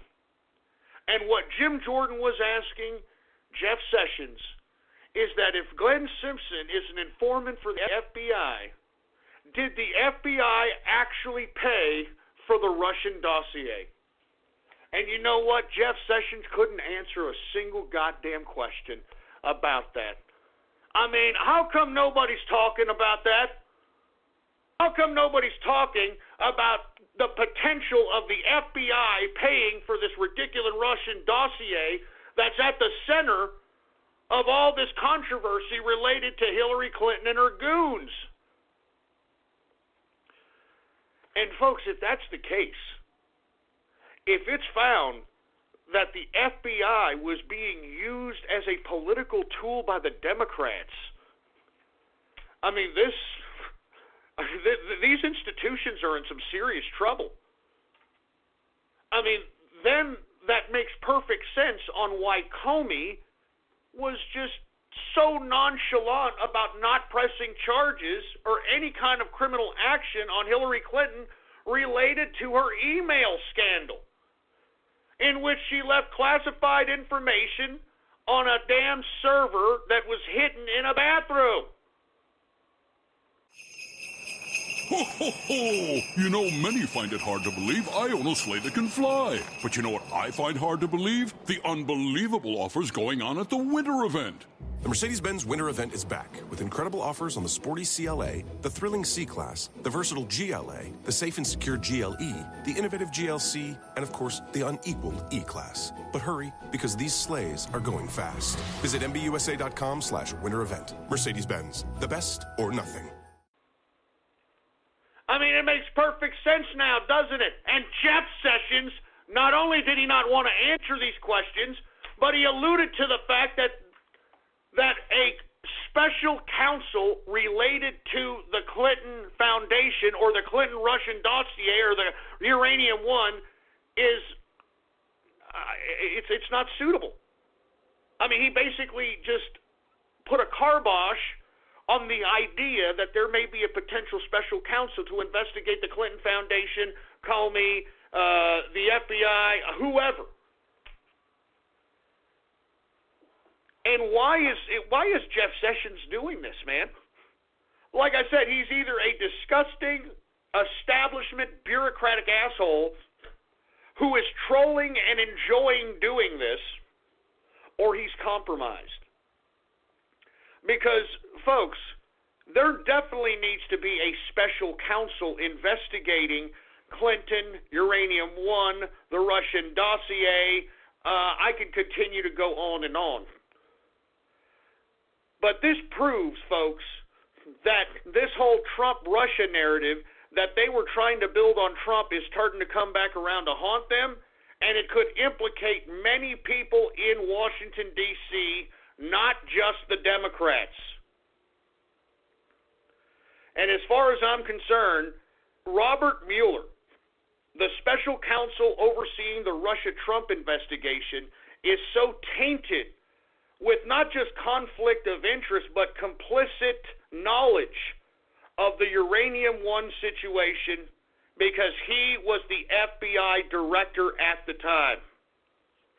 Moreover, he would have at least some knowledge of the fact if Glenn Simpson himself was an informant for the FBI during his tenure, and if Glenn Simpson was an informant for the FBI during his tenure, how come he hasn't used that in his investigation, or at least admitted that to potentially recuse himself from this special counsel investigation? I mean, I'm telling you, folks, this is why we need an investigation on all these people, man. On the Clintons, Comey, the Russian dossier, Uranium One, Robert Mueller himself. Robert Mueller himself. I mean, if Glenn Simpson was an FBI informant during the tenure of Robert Mueller, that puts him in a very precarious situation now, does it? Because as Representative Jim Jordan asked Sessions, did the FBI fund the Russian dossier?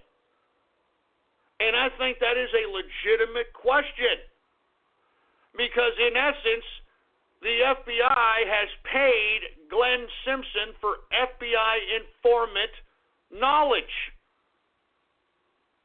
So this is getting worse and worse. And what I don't understand is, why isn't just Jeff Sessions saying, you know what, I put out a special counsel for the Russia-Trump implications because I am an unbiased man of the law.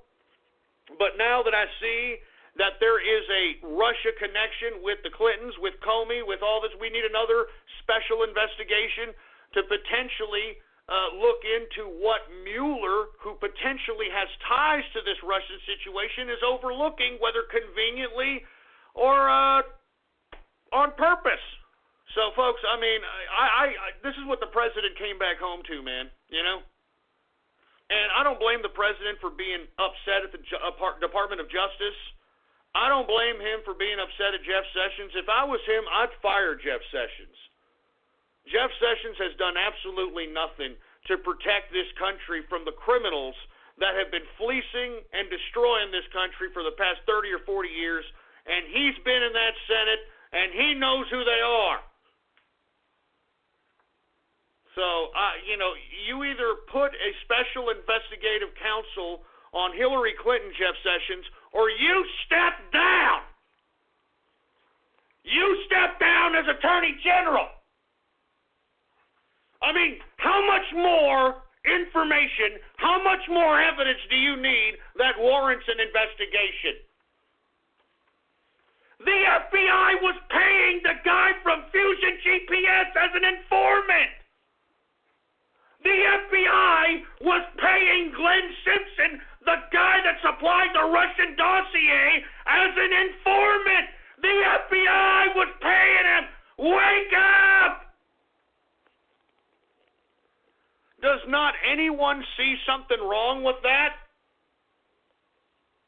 I mean, how come the mainstream media isn't talking about this? You know why. I don't even need to tell you. You know why, for Christ's sake.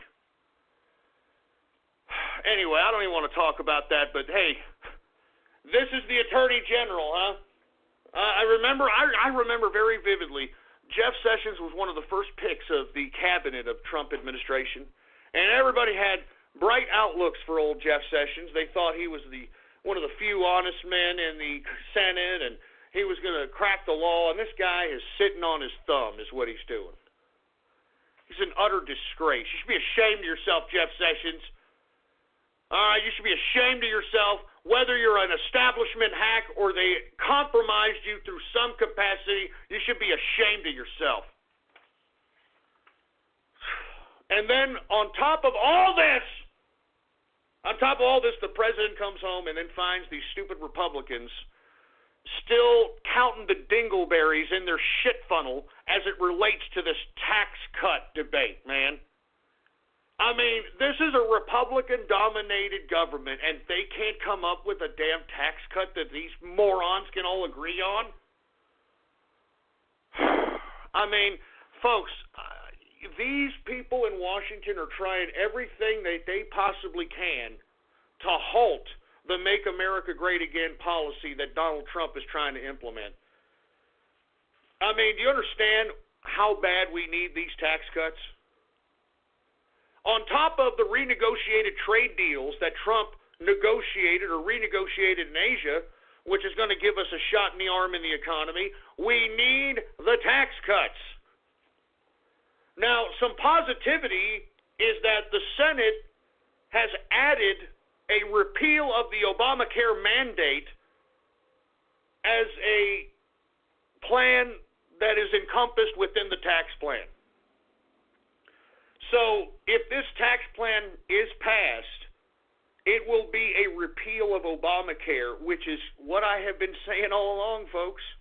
We need two of these three things to make America rich again. And that's the tax cut, repeal of Obamacare, and if we can, pass an infrastructure bill. We get if we get all three things, man, the sky's the limit. America is going to be very rich, very fast. It's going to happen right before everybody's eyes. But I like the fact that the Senate has added a Obamacare mandate repeal as a part of the tax package. Because, in essence, folks, that's a tax cut. Right? I mean, the whole reason why the Supreme Court upheld the Obamacare mandate as federal law was because the interpretation that the Supreme Court had about Obamacare was that it was a tax. even though Obama and the Democrats said it wasn't a tax. Y'all remember that? No, it's not going to be a tax. And you're going to be able to keep your doctor. But since the Supreme Court ruled that the mandate is a tax, it's completely feasible, ethically, morally, and economically to add the repeal of the mandate in the tax cut. Now, of course, Democrats are having a problem with the way the current tax cut is structured. Because the way the current tax cut is structured, as we see it now, I mean, of course, this could change at any time, that corporate taxes will be brought down to 20%, and they will stay at 20% forever, or at least as long as the president is in power. But as it pertains to the personal income tax, those personal income tax rates are not permanent. They're just for this year and this year only, and that's why you've got the Democrats hooping and hollering that this is an attack on the middle class and Hey, Democrats, 40% of America doesn't even pay taxes, okay, because they're not even up to the threshold to pay taxes. I mean, lest we forget, Hillary Clinton wanted everybody to pay taxes. Do y'all remember me examining her tax cut, and that she wanted people that literally made $0 to $10,000?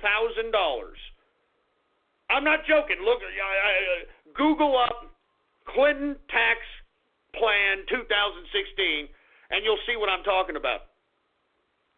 She wanted anyone who made from $0 to $10,000 a year to pay 10% of that income.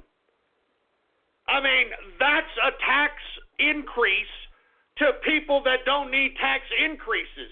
And yet, because the media doesn't cover these things, and they make her goddamn tax cut sound like it's the second coming to the middle class, that's how people interpret it. And that's why these people in the mainstream media are nothing more than propaganda wings and liars. So in this tax cut right now with Donald Trump and what's being debated right now in Congress, there's not 40% of the American population aren't even going to pay taxes. So whatever the Democrats are talking about, they're talking out their ass. And the reason that the Republicans want some flexibility in the personal income tax brackets, the reason they don't want to make them permanent, is because they're anticipating everyone in America to get a pay raise. They're anticipating that wages and salaries across the board in America within the next 2 years after this tax cut are going to go up the ass. And as a result, you can somewhat renegotiate those tax brackets to offset costs that were going to be hindered on any tax cuts as it relates to anything that they're debating right now on the floor. I mean, I'm hearing they're going to raise the child tax credit to $2,000 a kid. So I don't understand how that's bad for middle-class folk. Actually, that helps middle-class folk. It's currently like $1,500, $1,600, $2,000 a kid. I mean, these Democrats are just talking out their asses, man. And as I stated, the reason they're bitching is because the personal tax brackets and the personal income level are not permanent. They can change. And they're like, wait a minute, how come the personal incomes can change, but the corporate rates are going to stay at 20% indefinitely? That's not fair. Hey, assholes, all right? The corporations are bringing in the jobs, okay? The corporations are bringing in the $4 trillion that's offshore. The corporations are going to reinvest in capital goods. The corporations are going to reinvest in jobs. The corporations are going to bring up pay rates. And this is why we need this, folks, because we got a country to run. We got a country to run, and we have to upkeep revenues so that we can sustain the continuity of this government. So I hope this helps those that are a little confused about what's going on with the tax debate. And as you can see in the stock market, you know, they're not too happy with the debate that's going on, to say the least.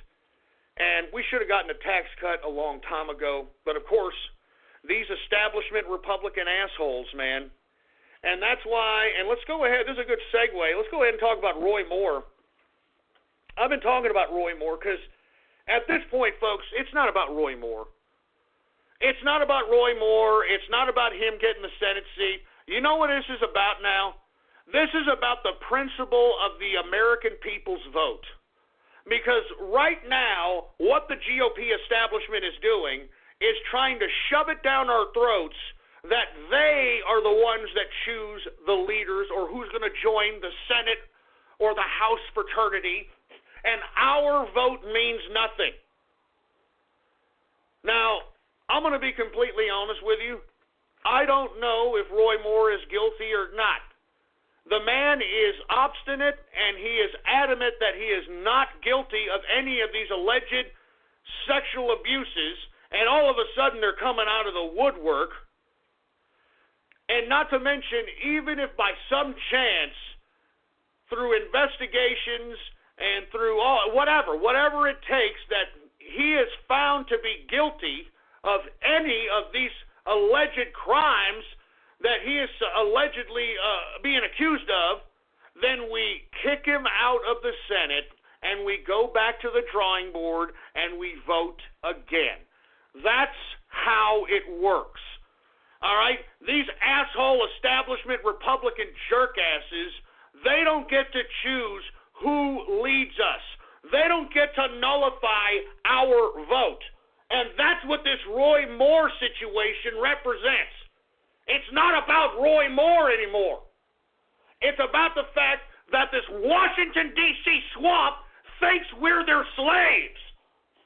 And they think that our freaking vote means nothing. And that's why I'm saying, folks, that's what this Roy Moore situation is all about. It's not about if Roy Moore did or didn't do something. I mean, these are mere accusations, first off. And let's say he gets elected to office and these accusations are found to be true, well, then we kick him out of office and we go back and vote again. That's how our system should work. This is not some goddamn fraternity. This is a government made for the people and by the people. And these scumbags in Washington, they need to be reminded of this. We're not their slaves.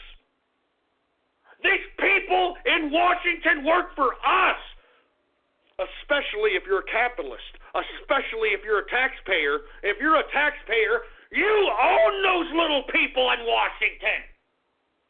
You own those little people if you're paying taxes in this country. And these assholes have the audacity to sit here and say that, you know what, if you vote in Roy Moore, we're going to expel him from the Senate? I mean, wasn't this the country where you're innocent until proven guilty? Remember, they always tell you that, right? You're innocent until proven guilty. It seems more and more that that is completely opposite, isn't it? It seems now when you're implicated or alleged to have done something, it's now you're guilty until proven innocent. And you know something? I find it rather funny that these establishment assholes are all calling for Roy Moore to step down. Meanwhile, you've got congresswomen coming forward now claiming that there is a unbelievable history of sexual harassment, sexual abuse amongst Congress people that is not known to the public. Oh, how convenient. Oh, I guess that you have to be a part of the Senate fraternity so you can get away with sexually harassing women then, huh? Folks, it has come out that an estimated $15 million or more have been spent settling cases of congressmen. And you know something? You know where that $15 million in settlements came from? The taxpayer's pocket! The taxpayer's pocket is what funded this crap! Over $15 million in sexual abuse and sexual harassment settlements made by congressmen in the past 10 freaking years. And these are the same congressmen right now that are out here calling for Roy Moore to step down based upon mere accusations. Unfreaking believable. And you know something? These congresswomen, they're a bunch of Democrat ugly dykes. At least that's what they look like to me. But at least you know what they're doing?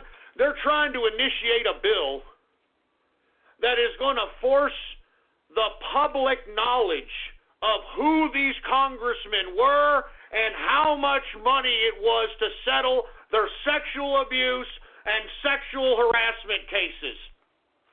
Now, granted, the bill also has tacked on some BS bureaucracy on it, but still, even the initiation of the bill, even though it won't see the time of day in committee, at least brings to light that our congressmen that are out here talking all kinds of garbage about Roy Moore stepping down based upon mere accusations, these people have admitted it in settlement.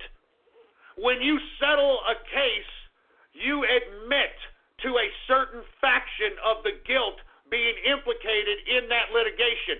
Because if you were truly innocent, you would take that to trial and shove that case down the person's throat that's trying to lie about you. And that's another thing. Roy Moore is going right to the court system. I mean, that doesn't sound like a man to me that's afraid of being implicated. He's taking the Washington Post to the court.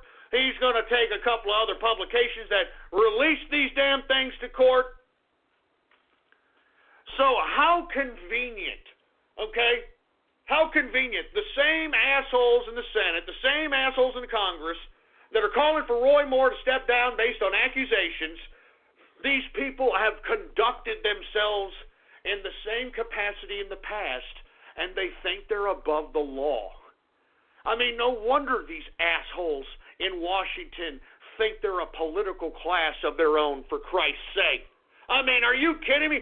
$15 million in settlements, and these are tax-paying dollars. These are $15 million in tax-paying dollars, for Christ's sake. Oh, my God.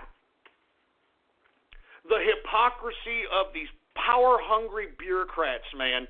And look, this should just, look, we as voters, and I don't care what side of the political spectrum you stand on at this point. Whether you're on the right, whether you're on the left, if you're going to go to this ballot box in any of these elections, we have to make a concise decision as American people that we are no longer going to allow these bureaucrats that are in Washington, D.C. today to make a career out of public service. We can no longer be bamboozled by their fake smiles and their fake BS teleprompter readings. We have to basically show these bureaucrats who have made a career out of public service that we no longer want them to represent us any longer. And that's why I am advocating, I am pleading with anybody who's listening who happens to be a voter in the United States of America, it is time to send new blood to Washington, D.C. It doesn't matter who you send there. It doesn't matter if you send complete idiots to Washington, D.C. at this point, because political experience has gotten us into the precarious situation that we find ourselves in as a country today. Political experience got us $20 trillion in debt. Political experience destabilized the Middle East. Political experience allowed a whole millions upon millions of refugees to invade Europe. Political experience brought all this. And that's why I'm advocating every voter in America today, we need to vote for anybody that is not affiliated with being a lifetime bureaucrat. We need to unelect all these incumbents that have done absolutely nothing with their lives besides public service. There should be no one making a career out of public service. And that's why I'm calling on you. It doesn't matter who you vote for. It doesn't matter what side of the political spectrum you're on. We have to elect people with no political experience. Because the political experienced folk are completely disconnected with America. And if you don't believe me, we had to elect a president in Donald Trump to force these politicians to oblige what America needs and not what these assholes in Washington, D.C. want. And if it hadn't have been for Donald Trump, folks, I mean, just imagine had Hillary Clinton been elected, folks, I don't even want to imagine. It would have been the end of America. So that's why I'm advocating everybody who's listening to me out there, man. I don't care if you are not a part of the right. I don't care if you're a left-winger, a progressive, a Democrat.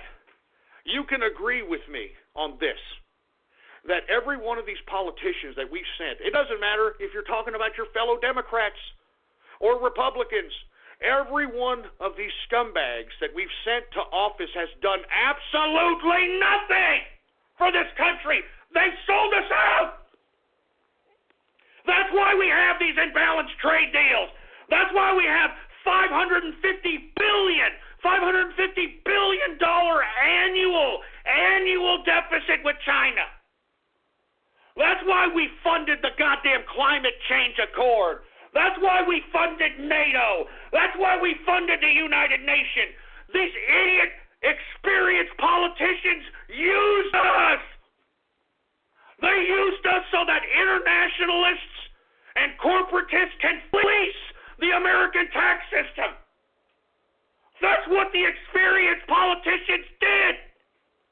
It doesn't matter if they're Democrats. It doesn't matter if they're Republicans. They sold us out. They sold us out so they could fleece our tax system. Jesus Christ. Anyway, folks, we are now in the third and final hour of the True Capitalist Radio broadcast. And, of course, I am your host, the man they call Ghost. And once again, folks, I want to thank everybody for tuning in with me. Before we get started, I'd like to remind everybody to please spread it around like wildfire and let everybody know that True Capitalist Radio is in effect and in the house. And we are live every Monday, Wednesday, and Friday, 6:30 p.m. Central Standard Time, right here on the official website of the True Capitalist Radio broadcast, and it is blogtalkradio.com/ghost. That's blogtalkradio.com/ghost. Every one of my episodes is time-dated and stamped. Almost 2,000 hours, baby, of broadcasting material is there to download on demand absolutely free. So check it out, blogtalkradio.com/ghost. And, of course, if you have not followed me on Gab, what are you doing, baby? Get yourself a Gab account and follow me on Gab, my only social media.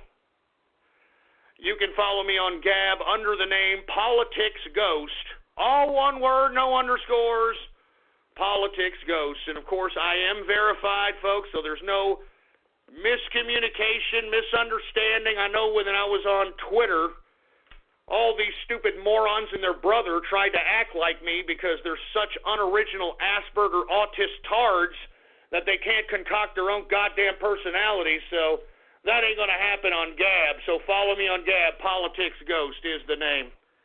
Anyway, folks, we're running out of time, so let's just go ahead and move on to some international news here. Let's talk a little bit about Zimbabwe. Wasn't I just talking about Zimbabwe 2 shows ago, and not just because of that stupid broad that got busted for that dumb tweet, but I also alluded that there may be something going down in Zimbabwe. I talked about how the vice president was in exile and how Mugabe, the oldest reigning dictator in the world today, Mugabe, who's been in office and been the leader of Zimbabwe for 37 years, his wife is considering taking control of the country. And we talked about his wife. Gucci Grace is her name. I am not kidding. Her name is Gucci Grace. And she actually thought that she was positioning herself to become the new leader of Zimbabwe. Well, the Zimbabwe military had something to say about that and basically took over the country and have now placed Mugabe and his wife Gucci Grace under house arrest. I knew this was going to happen. I remember when I was covering Zimbabwe a couple of shows ago, I had people on Gab saying, "Hey, Ghost, why exactly are you talking about Zimbabwe? Who cares?" Well, folks, it looks like it's coming to an end. That's why, when you've got a broad trying to position to take control of a country by the name of Gucci Grace, I had a feeling that somebody in the military was going to have something to say about it, and that's exactly what happened. Last night, or yesterday, Zimbabwe military moved in, basically surrounded the palace, surrounded where Mugabe lives, and now have him under house arrest with his wife, Gucci Grace. Who knows what's going to happen? Who knows who's going to take over the country? Very interesting situation, folks. Lest we forget, when Mugabe took power in the 1980s, this man slaughtered his opposition so he could sustain power, and it's estimated that he killed around 80,000 people to maintain his order in 1980. And he's also done that throughout the years, a few purgings of 1,000 people here, 1,000 people there. So Mugabe, he's ruled with an iron fist. And the guys that would slaughter these people, of course, were the military. And as a matter of fact, the military were trained by North Korean elites. So you can only imagine how heartless the North Koreans are. They kill their own people. They kill their own children. Just imagine what they turned these African Zimbabwe savages into. And, that's exactly what's happening. And now that the military did all this killing for Mugabe, the military finds itself a little bit slapped in the face that Gucci Grace may be giving them commands, and they're like, "No, we're not doing that, my friend. No, we're not doing that. We are from Africa. Get away. So keep an eye on Zimbabwe, folks. That's going to be a very, very interesting situation, to say the least. Mugabe under house arrest. What is he, 93, 96 years old? I think all the excitement may put him in the grave. I hate to say it, but this guy's pretty goddamn old. Anyway, folks, let's talk a little bit about Saudi Arabia. Crown Prince Mohammed, which is the heir to the throne, he is moving very fast with the purges and this engagement of a confrontation with Iran. Now, there are a lot of analysts trying to speculate why exactly the Crown Prince is moving so rapidly. And I'm starting to believe that King Salman may be dying or losing his mind. I'm serious. This is speculation, but this would be the only reason why the Crown Prince is moving so rapidly with these purges and moving more and more towards a confrontation with Iran. Probably going to use Syria as the grounds to start this. Lebanon. Lebanon, not Syria. As I stated, folks, I would not be surprised to see some kind of a military action in Lebanon within the next 2 weeks. And, it may not be a military action. It could be It could be an air raid. It could be an attack. We did see a horrific earthquake that happened in Iran 2 days ago, and I posted a History Channel clip in which it shows how easy it is to create an earthquake with simple waves, and that was on the History Channel, folks. I mean, you can't negate that. That was on one of your mainstream media, baby. So anyway, I think King Solomon is sick, senile, and you've got Crown Prince Mohammed moving at such a rapid pace because I think that Mohammed could potentially see the throne before the summer. I mean, that's the only way that he'd be. I mean, these are really big risks that Mohammed is taking. He literally took out all the Wahhabists and the Salafists within his family that were funding jihadism throughout the international community. Especially the Prince Al-Walid.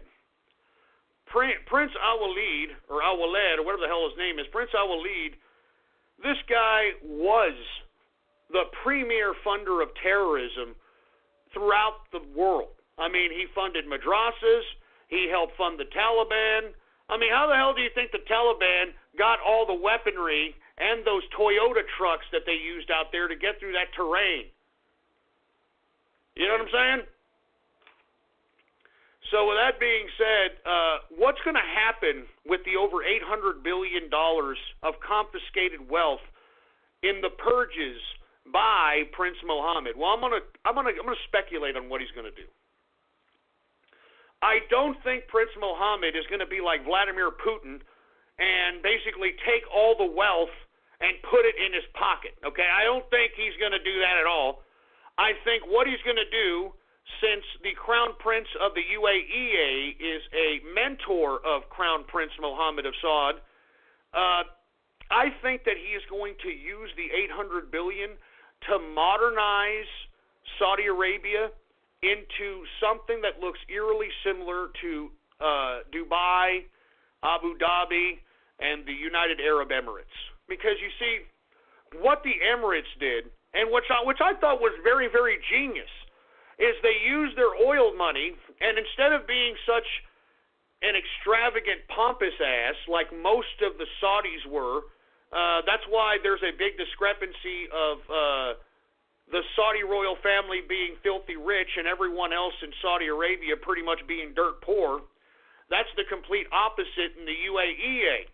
The UAE kingdom decided to utilize its wealth to establish an oasis in the desert to lure money from outside, preferably the elites of the world, to have a second or third home in Dubai or Abu Dhabi, so that they can bring their wealth into the country so it can be a sustainable means of continuous wealth and a continuous stream of wealth outside of their oil profits, which is what Saudi Arabia has never done. Saudi Arabia has been so spoiled with its oil sales that it's never diversified its investments. I mean, the only thing that it's diversified is some companies on Wall Street or, fund. I mean, Al-Walid was the lead stakeholder in Twitter.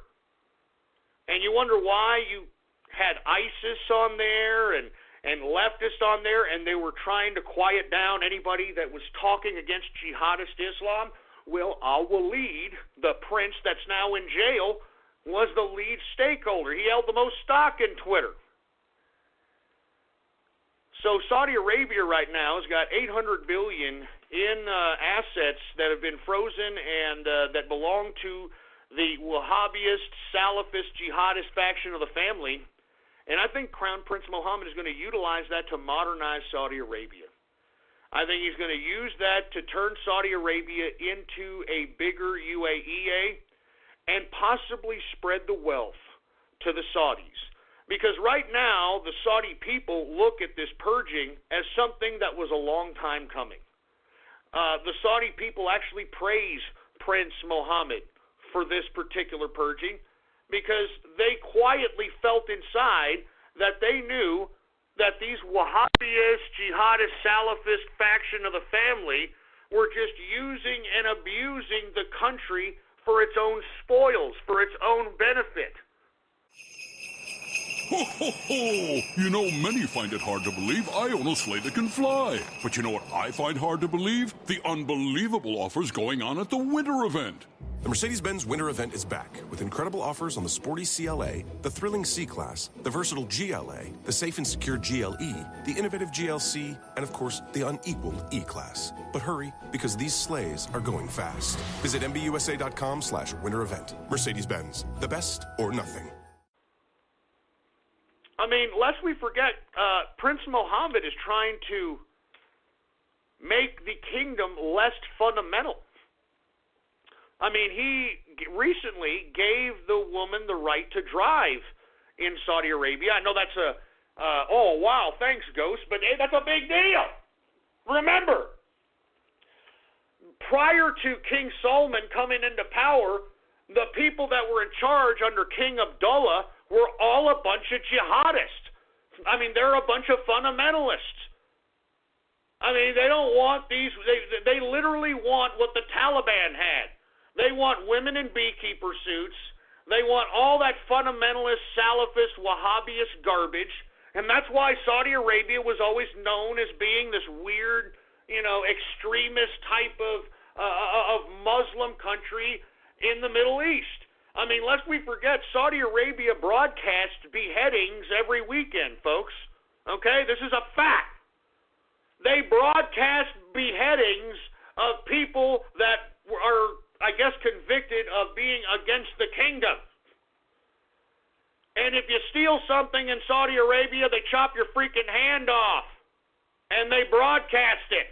So this is the kind of people Saudi Arabia are, folks. So that's why I'm saying I think what the Prince Mohammed is doing is revolutionary for Islam. I think what the Crown Prince Mohammed is doing is unbelievable. I think it's revolutionary. I think it's what we have needed since 9/11. And lest we forget, King Abdullah, Prince Al-Walid, and all these people had their fingerprints all over 9/11, folks. Let's be honest. Why do you think Rudolph Giuliani, and look, there's footage of that on YouTube. You can find it. Rudolph Giuliani, several days after the 9/11 attacks, was in front of the World Trade Center next to Al-Walid, and Al-Walid tried to publicly give him a $30 million check, and Rudolph Giuliani refused to accept it. Now, why did Rudolph Giuliani refuse to accept it? Because he knew! He knew what was going on. He was the mayor of New York City. I'm sure if he said anything, he wouldn't be alive right now. I'll tell you that right now, all right? Anybody who said anything about 9/11 that went against the narrative has ended up dead. So look that up. Look up Prince Al-Walid trying to give Giuliani a $30 million check, and Giuliani refuses. So anyway, I think what Crown Prince Mohammed is doing is revolutionary, and I'm actually optimistic about what the hell is going to happen. I mean, even if there is an all-out war between Iran and Saudi Arabia, I think it needs to be done. I mean, you're killing 80 birds with one stone, I think. I think that, first of all, you engage these two people, or you engage these two countries in a battle that will have them bogged down economically. You're going to have a thinning out of the Islamic radical world. All right, because once this happens, let's be honest, every Yehudi out there in the world is going to be like, oh, I want to go practice jihad. I want to go practice a jihad. And they're going to go out there and they're going to fight. They're either going to fight on the Sunni or the Shia side, man. That's what they live for. Thin out the herd a little bit. And hey, I know that sounds sick, but hey, they're the ones doing it. They're the ones that believe all this crap. I mean, do you understand? After Muhammad died suddenly of a heart attack. All right, let's be honest. All right? I mean, and he left a major void in the religion that he created. That's why there's a split in the religion. That's why half of the religion believes that the leaders of the religion should be the direct bloodline descendants of Muhammad, Sunni. And then you got the other side who believes that there should be these clerics who have studied the Quran for years and that are the equivalent of Catholic priests, but in the Muslim sense. And they believe that these people should be the superior leaders or the supreme leaders of Islam, hence Iran, the Shiites. I mean, who controls Iran? The supreme leader. He's the supreme cleric. That's who runs the country. Anyway, folks, let me move on. Once again, Lebanon, folks, I think there's going to be some kind of military clash within the next 2 weeks in Lebanon. All right? According to the Lebanese president, they're accusing Saudi Arabia, which I alluded to about 2 weeks ago when this happened, that the Saudis are actually detaining Prime Minister Hariri, and that's why they forced the son of a bitch to get on TV and say that he's resigning, and he's resigning because he's afraid of Nasrallah and Hezbollah.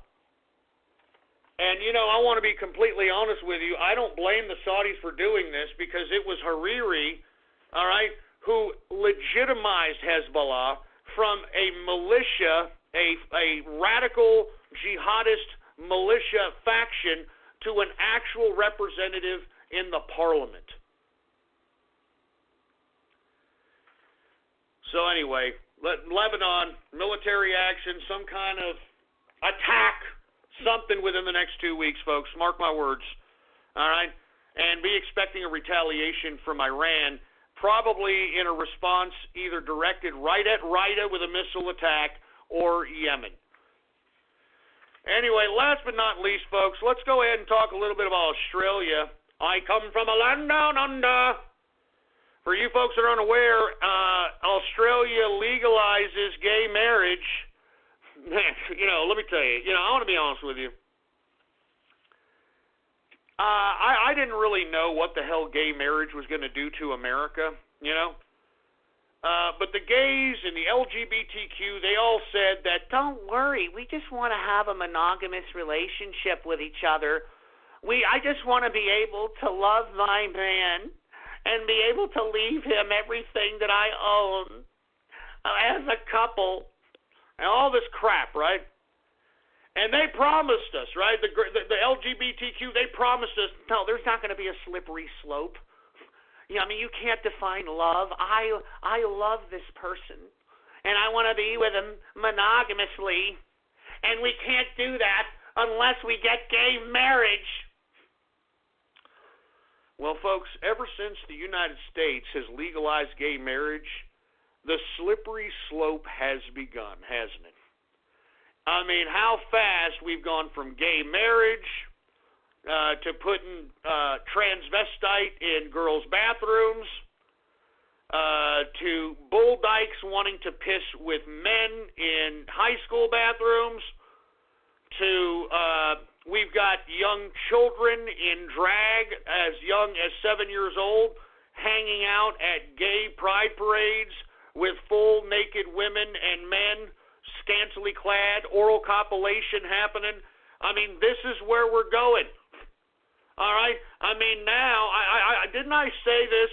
Well, I may have not said this to you, but I said this to the inner circle. I said, what's next? What's next? Are we going to be screwing the dead? That's exactly what we're doing, folks. Did you hear about those sick idiot nurses out of Illinois who were playing with a dead guy's schlong because they couldn't believe how big it was? So they were there with a dead guy's schlong, throwing it in their face, taking pictures of it, holding it up like they just caught a fish. I'm not joking! This is how sick we have gone ever since the United States legalized gay marriage. I could only imagine Australia. Let me tell you something, Australia, man. You guys are, I thought you guys were always a great country, but you are taking a turn for the cuck, and I think that y'all are going to end up the same way the UK is ending up, the same way the European Union is being set up. I mean, I'm not joking, man. I mean, I'm telling you right now, you Australians, the next slippery slope after this gay marriage, banging kangaroos. I'm not joking around. I'm not kidding. Sticking platypuses up your ass. I'm not joking. If you think I'm playing, you think I'm making a joke. I said in 2008, you can look back in the archive. I said in 2008 that there was going to be oral copulation between two men across the street from an elementary school, and it would be protected by the First Goddamn Amendment. Look around you. Look around you, for Christ's sake, man. Look around you. And you know something, folks? This is purely communist in nature. Because what the communists want to do is they want to break you down morally, ethically, so that you become nothing at all. So that you are one of these people, oh, if it feels good, do it. Because that means that you're easier to control. Because you're too busy being a heathen, being a sexual deviant, being alone. Why do you think they don't want you to have children? Why do you think they don't want you to have families? They want to control you. When you are by yourself, when you have no one else besides your pathetic only life, that's how easy it is for them to control you. If you have no family, if you have no friends, if you have no one, and everybody's out here worried about cartoons and entertainment, and if it feels good, do it. Idiocracy. Y'all remember that stupid movie, Idiocracy?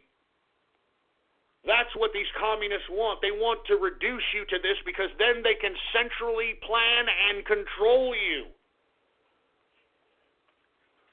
I mean, I'm just saying, folks.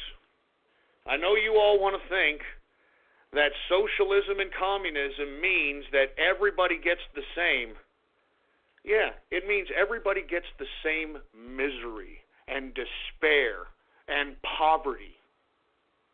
That's what everybody gets the same of. When all these communists and these socialists, when they're anesthetized with all this trash that, there's going to be a chicken in every pot, and everybody's going to get a house, and everybody's going to have a Cadillac on Dubs, and all this other crap. In actuality, the communists want to suppress everybody along the same lines of misery, along the same lines of poverty. And take a look at every model of communism and socialism. And that's exactly what happens in every single model. And what do they do? What do they do to obtain communism in that country? They demoralize the people. They promote deviant activity. They promote sick and twisted art. So they reduce the human conscience to nothing. And let me tell you something, man. Descartes, the famous forefather of science who invented the scientific method, said, I think, therefore I am. But if you don't think, and all you do is do something. All you want to do is, I want to go watch a cartoon. I want to just go play a video game. I just go want to service a glory hole. I just want to do... Then you're nothing. Because at least if you think, then that means that you have a conscience. That means that you have brain synapses in your brain that concoct ideas and independent thought. And that's the basis of our American civilization, was individuality. Anyway, folks, once again, Australia down a very slippery slope. Legalize gay marriage, and look at America. Look at what we've gone down. Look at how far we've gone down since we've legalized it, for Christ's sake. It's utterly disgusting, man. Now, what do we have? We've got pansexuals, gender fluid, sexually androgynous, two-spirited, no gender. I mean, give me a break. And you know something? You know, if you LGBTQ people are listening to me and you're like taking offense to what I'm saying, well, tough shit, okay? Because I still have the freedom to say it. I still have the freedom to express it.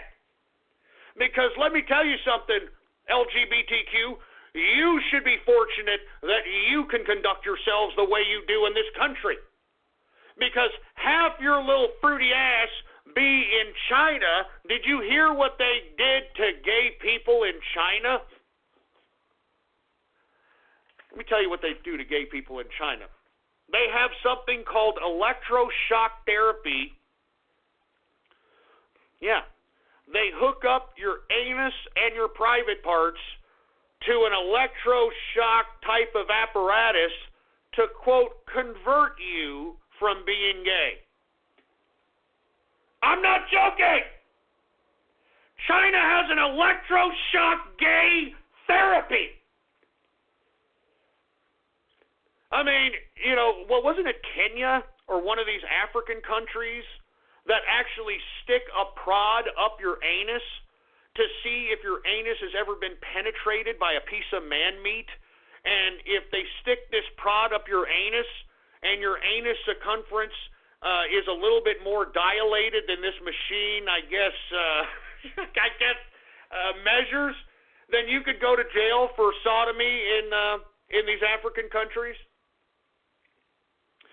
That's why I'm telling you LGBTQ folk, you should be very lucky that you're in this society, but you know what? You keep pushing the envelope. You've got everything you wanted. You can walk the streets, hold hands. You can suck each other off in a bathroom. You can do everything you want, but you keep pushing more and more and more. Why? I personally believe it's because the majority, and I hate to say this, I'm sorry, but I think that the majority of the LGBTQ are a bunch of posholes. They're a bunch of HIV-positive individuals, and folks, it is a scientific fact that if you're infected with AIDS or HIV, it eats away your brain. It eats away your brain. That's why many people who are afflicted with HIV/AIDS end up going into psychosis. They end up going crazy. They end up being put into mental institutions because their brain is literally being eaten away by the AIDS. And I think personally that's why the LGBTQ keeps like pushing the envelope. You know, they keep pushing it. Let's put a 7-year-old in some drag. Oh, let's make this 7-year-old in a nice little G-string. I mean, I'm serious. So good luck, Australia. All right, with your endeavor of gay marriage legalization. I don't know. Well, whatever. Anyway, I'm done. I'm done with this crap. I'm already done with the production notes. Let me go ahead and drink some beer here, for Christ's sake.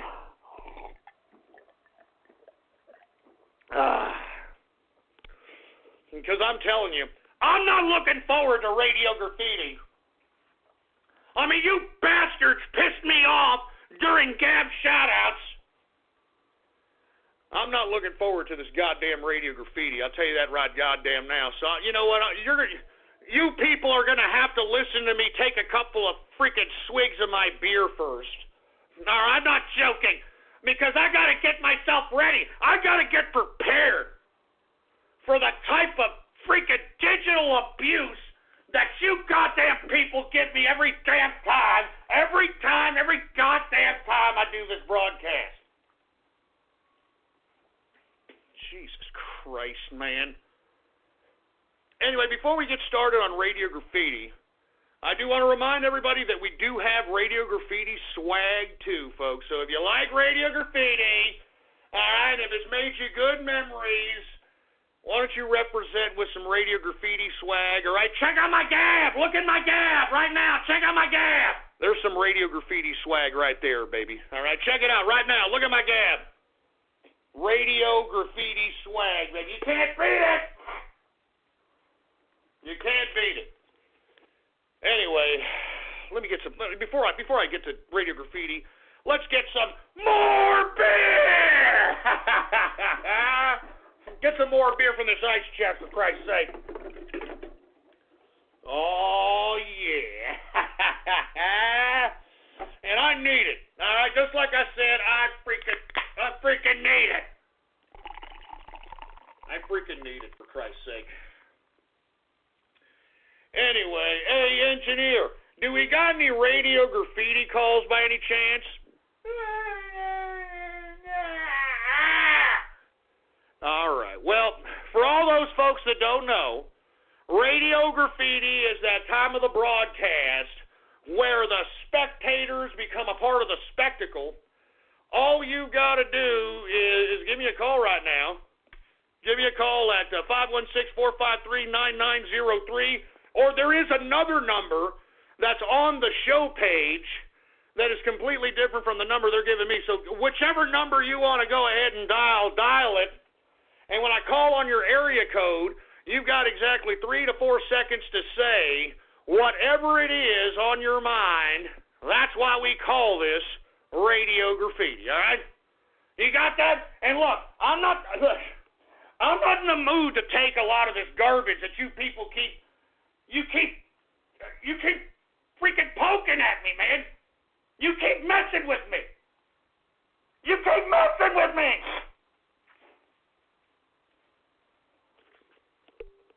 Anyway, let's go ahead and get to Radio Graffiti right now. How about anonymous Radio Graffiti? Do you suck at life? Have you ever found yourself wondering how you can just end it all right now? Wearing no more, comrades. Привет, Boris Kudnikov here for Suicide Vodka. One sip, you're stiff. Just uncap vodka. 4-inch shot glass or drink per bottle, no matter. You take one sip, you out of here, comrade. You gone, you out. And it's all so easy. All you have to do is buy my Suicide Vodka. Each shipment comes with 2 bottles, comrade. That's how many times you kill yourself on my vodka. Good way. All right, shut up, you stupid Ruski. Give me a break. 516 Radio Graffiti. Orale, I'm Jalapeno Rick. Orale, arriba, arriba. I'm Jalapeno Rick. Scream louder, boy. Scream louder. I'm Jalapeno Rick. I'm Jalapeno Rick. Jalapeno Rick. Jalapeno Rick. Jalapeno Rick. I'm Jalapeno Rick. You know what? Shut up with the jalapeno, Rick. Stick the jalapeno right up your ass. God damn it! Stick that freaking hot pepper jalapeno up your ass. Man, you Rick and Morty assholes, man. You're just never gonna live this down. You're never gonna stop this, aren't you? You're never gonna stop. You man children, I'm telling you, you need a beating. You know what? Give me the mic. Stupid man children. I'm telling you, each and every one of you got to give me my belt. Give me that. Each and every one of you man children need a beating. You understand? I'd take your ass to the woodshed if I was your daddy, boy. Yeah. I ain't made a man of you yet, boy. Whip your digital autistic Asperger ass.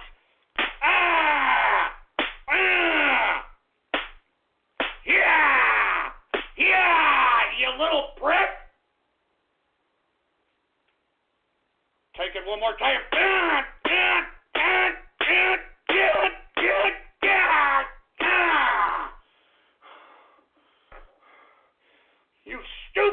pissed-ass betards.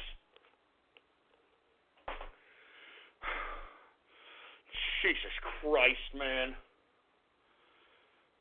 Give me another goddamn caller here, for Christ's sake, man. 240 Radio Graffiti.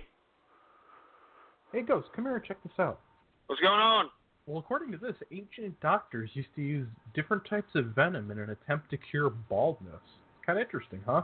Are you kidding me? No, not at all. Take a look. It says right here. Oh, yeah. I want me some of that. You know, I'm not going home until I get me a piece of that. Ghost, what are you doing? Put Templeton down. I'm bald. Go stop before you get yourself hurt.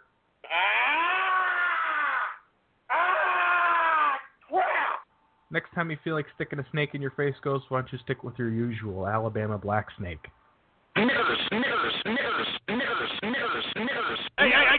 that crap off! You stupid little prick, you sound like a little pipsqueak. I bet you money you wouldn't go down a black neighborhood and say that, you silly little autist idiot. It sounds like you're conjuring up every goddamn synapse in that autist head of yours just to concoct that stupid splice. You stupid idiot, man. I tell you, can hear it. Oh, hi, Ghost. You can have hey, Ghost. Freaking autist. Give me the mic.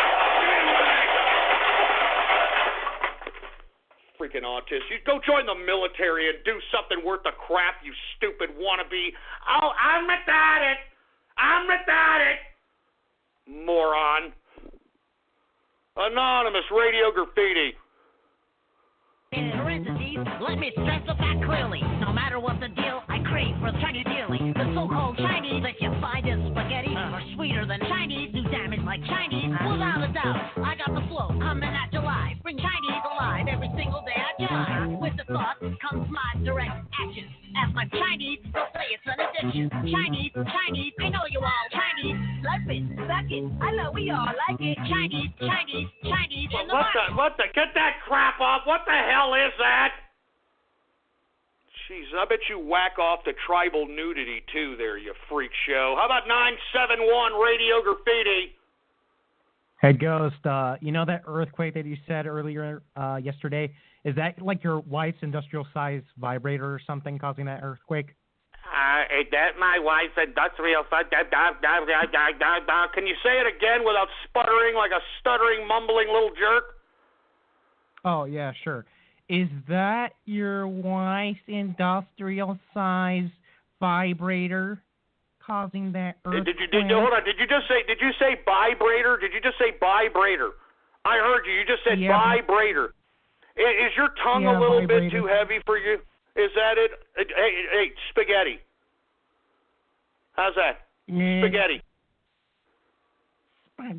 Spaghetti. Yeah, that's what I figured. You see, right when you throw these autists in the autism short bus and they realize, oh, my God, he knows I'm retarded, they don't know what to say. Oh, my God, Ghost knows I'm retarded. I don't know what to say. I'm retarded. Stupid moron. Anonymous Radio Graffiti. My name. Yeah, I kind of figured. Hey, let's hang up on some more Anonymouses, engineer, and let some real people come in. How about 347 Radio Graffiti? A big leg.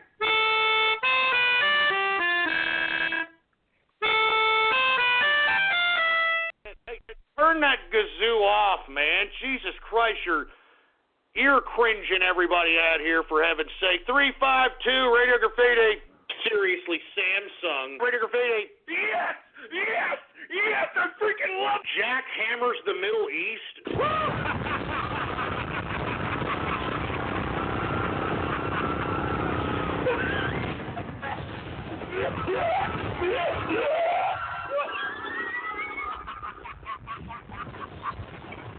Yeah, real funny, you stupid idiot. Just sit there and shut up. Good God. 412 Radio Graffiti. Mr. Tamsey, Radio Graffiti. Have you ever been close to going bald? You just keep losing all your hair. Have you ever been so damn overweight that you broke your own wheelchair?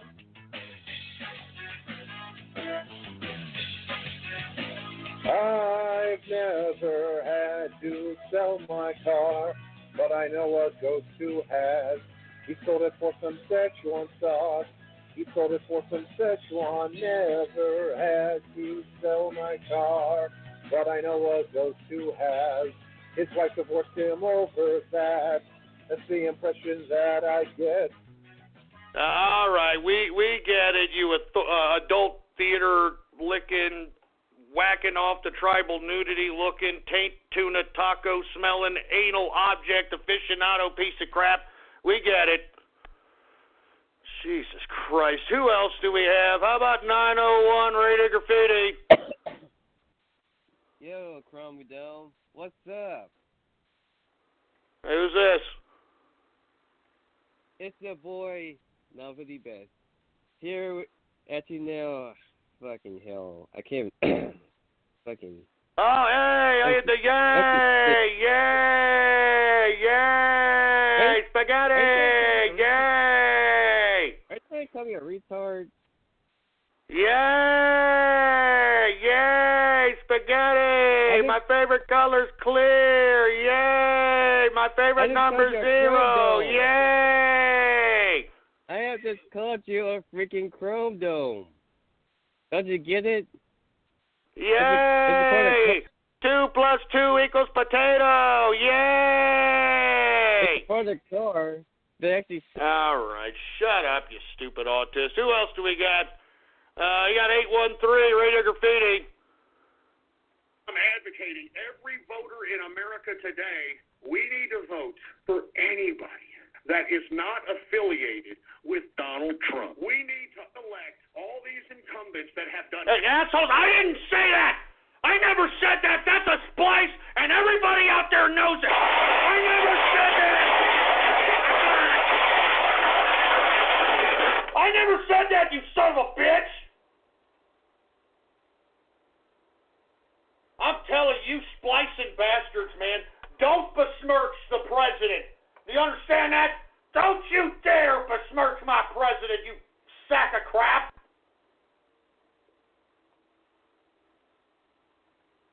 Give me the mic.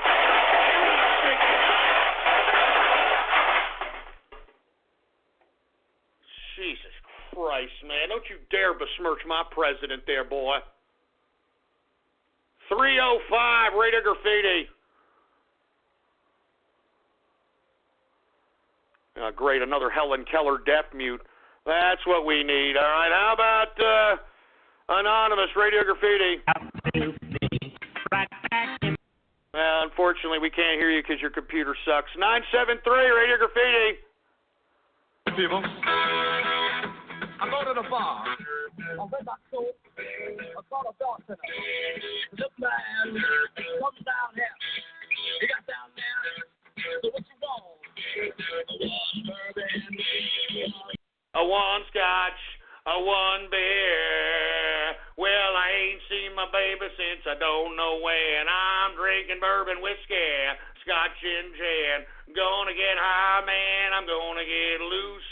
Give me a triple shot of that juice.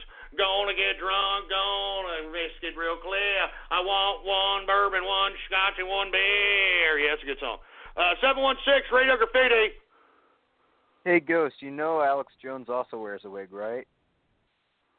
Hi, I'm a helpful Southern California Honda person, and recently we've been doing random acts of helpfulness, like buying gifts for families and bringing a daughter in the Navy home for the holidays. And during the Happy Honda Day sales event, we can help you too with a great deal on an award-winning Honda, like the Accord, a 2017 Car and Driver 10 Best a record 31 times. Click the dealer locator link to find a dealer near you and go to SoCalHondaDealers.com to suggest a random act of helpfulness for someone you know.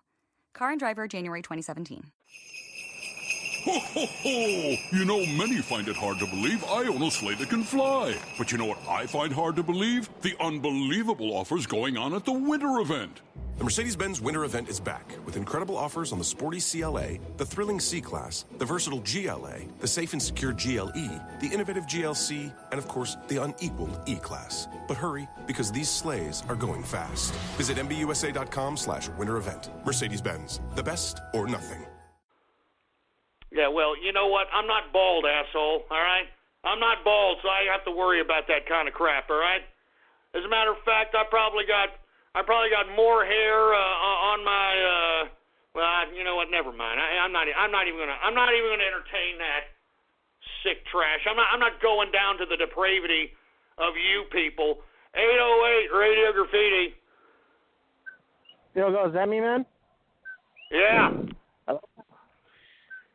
Hey, first I just want to say, man, freaking so far a lot real graffiti colors. First, I thought I was the most autistic sounding person, and then I started hearing real graffiti. Holy shit! Yeah, well, hey, welcome to the new world of autism, huh?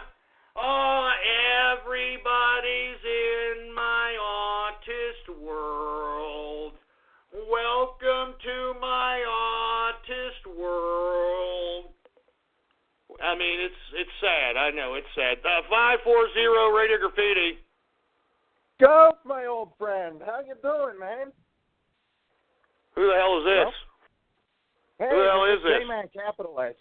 We haven't talked before. I want to give tribute to you for basically being the influence in me getting my own career. Well, that's good, man. Right. I'm glad. I mean, I hope that you're making money and, living lavish and living the capitalist lifestyle and not being like the rest of these autistic Asperger losers that are living with mommy, and every time that they're having to be put on the spot to be held responsible for their own choices, all they have to say is, I'm retarded. I'm retarded. How about 647 Radio Graffiti? I mean, it is the dumbest. You heard the ball. They come in with the horn.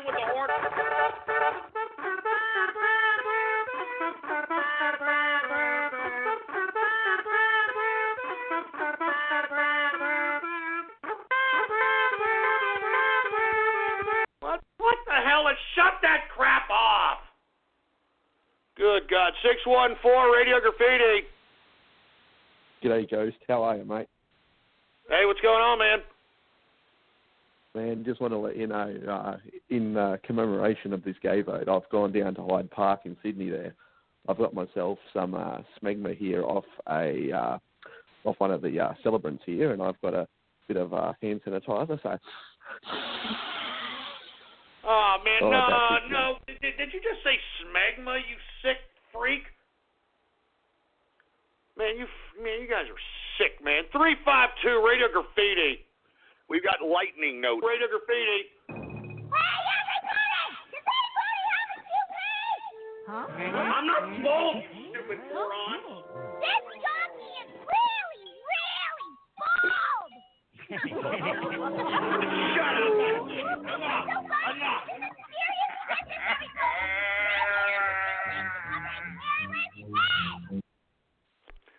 I don't know what the hell that was about. Anonymous Radio Graffiti.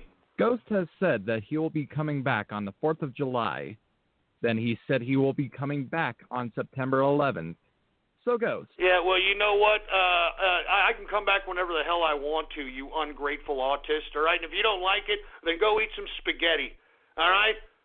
You Magic Johnson toilet-licking piece of rusty trombone playing fruity-ass pickle Rick up your shit funnel having fruit. Stupid milky liquor. 859 Radio Graffiti. Boo. Oh, yeah, that's great. Yeah, that takes a lot of talent there, boy. 423 Radio Graffiti. Ghost Radio Goddamn Graffiti. I like this one. I think it is so amazing if we pick a song. It could be our song. Whoa. Yo, you alright? I don't think I feel so good. I feel like I'm gonna throw up. And I have a really pretty sad. Get me out of here. Get me out of here. It's in here. Whoa.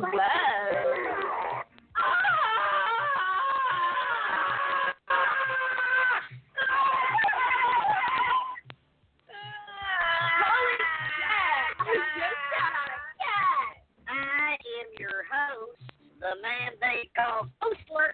Hi, Ghoster. How would you like to be from the Ghoster Bang Bang? Oh, yeah, from Night Dumpster Baby. 5 minutes later. Let's go. Next time I'm getting a pregnancy test, I'm going to hear about it, baby. All right. You know, these long splices, you guys are not very good at audio splicing and audio leveling and making it sound conducive to where it's possibly like a story. I mean, these damn audio splices sound like they're made by some 8-year-old cross-eyed autist. I mean, seriously, what the hell was? I couldn't even understand a word of that crap. Good God. How about Anonymous Radio Graffiti?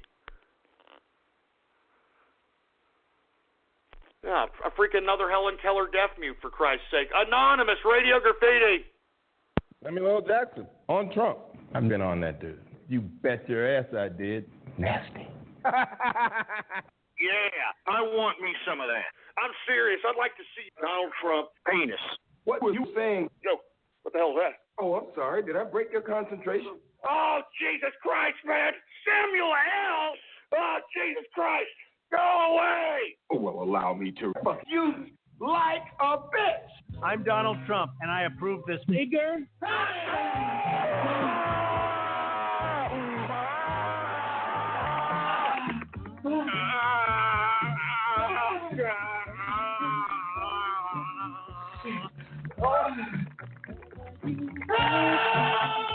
Oh, God.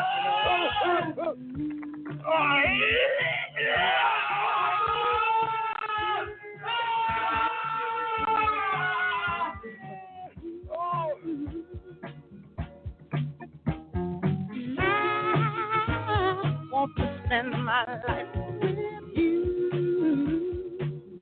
And, you know, what the hell? Jesus Christ. What the hell was that? What kind of splice is that? What in the hell kind of splice is that, man? What is that? And give me the mic. And you know something? How the hell did you idiots splice Donald Trump saying the N-word, you asshole? That's a splice. He'd never said that, you assholes. Good God. Jesus Christ. 5 minutes left. Thank God. Anonymous Radio Goddamn Graffiti. Radio Graffiti. What, did you fall asleep? Is this asshole snoring? He fell asleep? How the hell can you fall asleep to the True Capitalist Radio Show? A few moments earlier. Oh, yeah. We found out recently that ridiculous Russian the PP dossier, you remember? You remember that little Russian dossier where supposedly Donald Trump liked golden showers? I'm just going to leave it at that. Remember that stupid, ridiculous crap? But somebody from the Hillary Clinton goon circle there actually paid for the Russian dossier. And did you hear what Hillary Clinton's response to that was? Well, I mean, there's nothing illegal about getting information about your opponent. I mean, isn't that what Donald... You know what? If you are that bored, then turn off my broadcast, you ungrateful piece of trash! God damn it! Then get off! Then get off my damn broadcast! If you don't like it, get off! If you don't like it, then stop listening, you stupid, dumb internet butt-stocking piece of crap! If you don't like it, get out of here! Ain't nobody asking you to listen to this broadcast, you piece of crap! Get off my broadcast if you're going to sleep! Get out of here! Get the fuck out of here!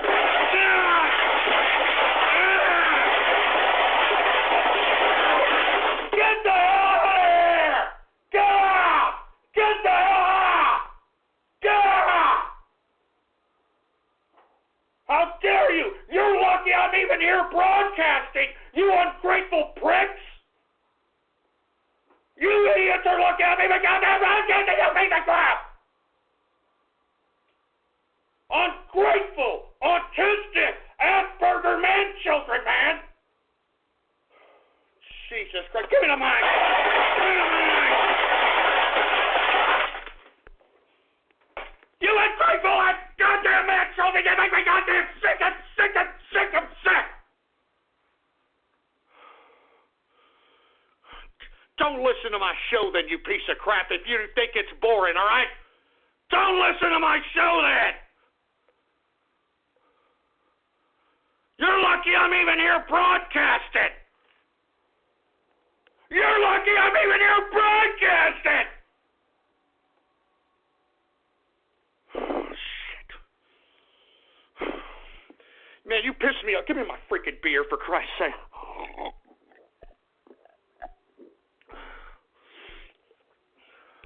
You sons of bitches are lucky I'm even broadcasting again.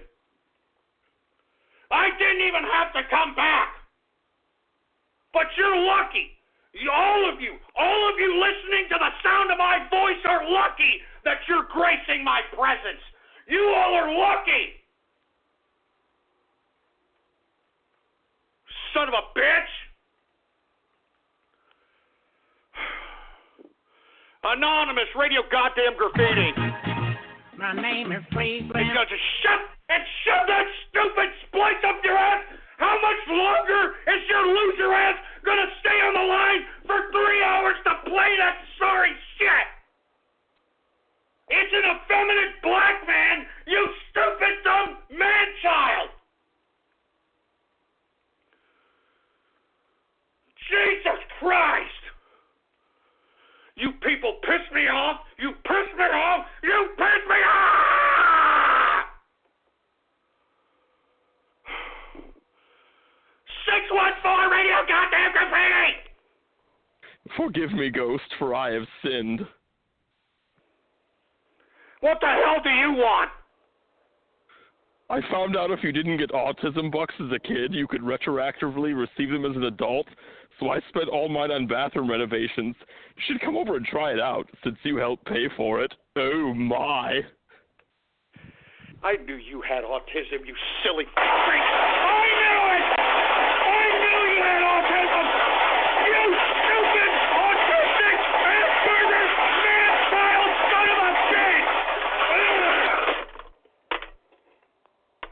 I knew that tub-obsessed son of a bitch was an autist! I knew it! I knew that bathtub-obsessed son of a bitch! I knew he was an autist! I knew it! I knew it! I knew he was an autist! I mean, he was a bathtub-obsessed son of a bitch! I knew he was an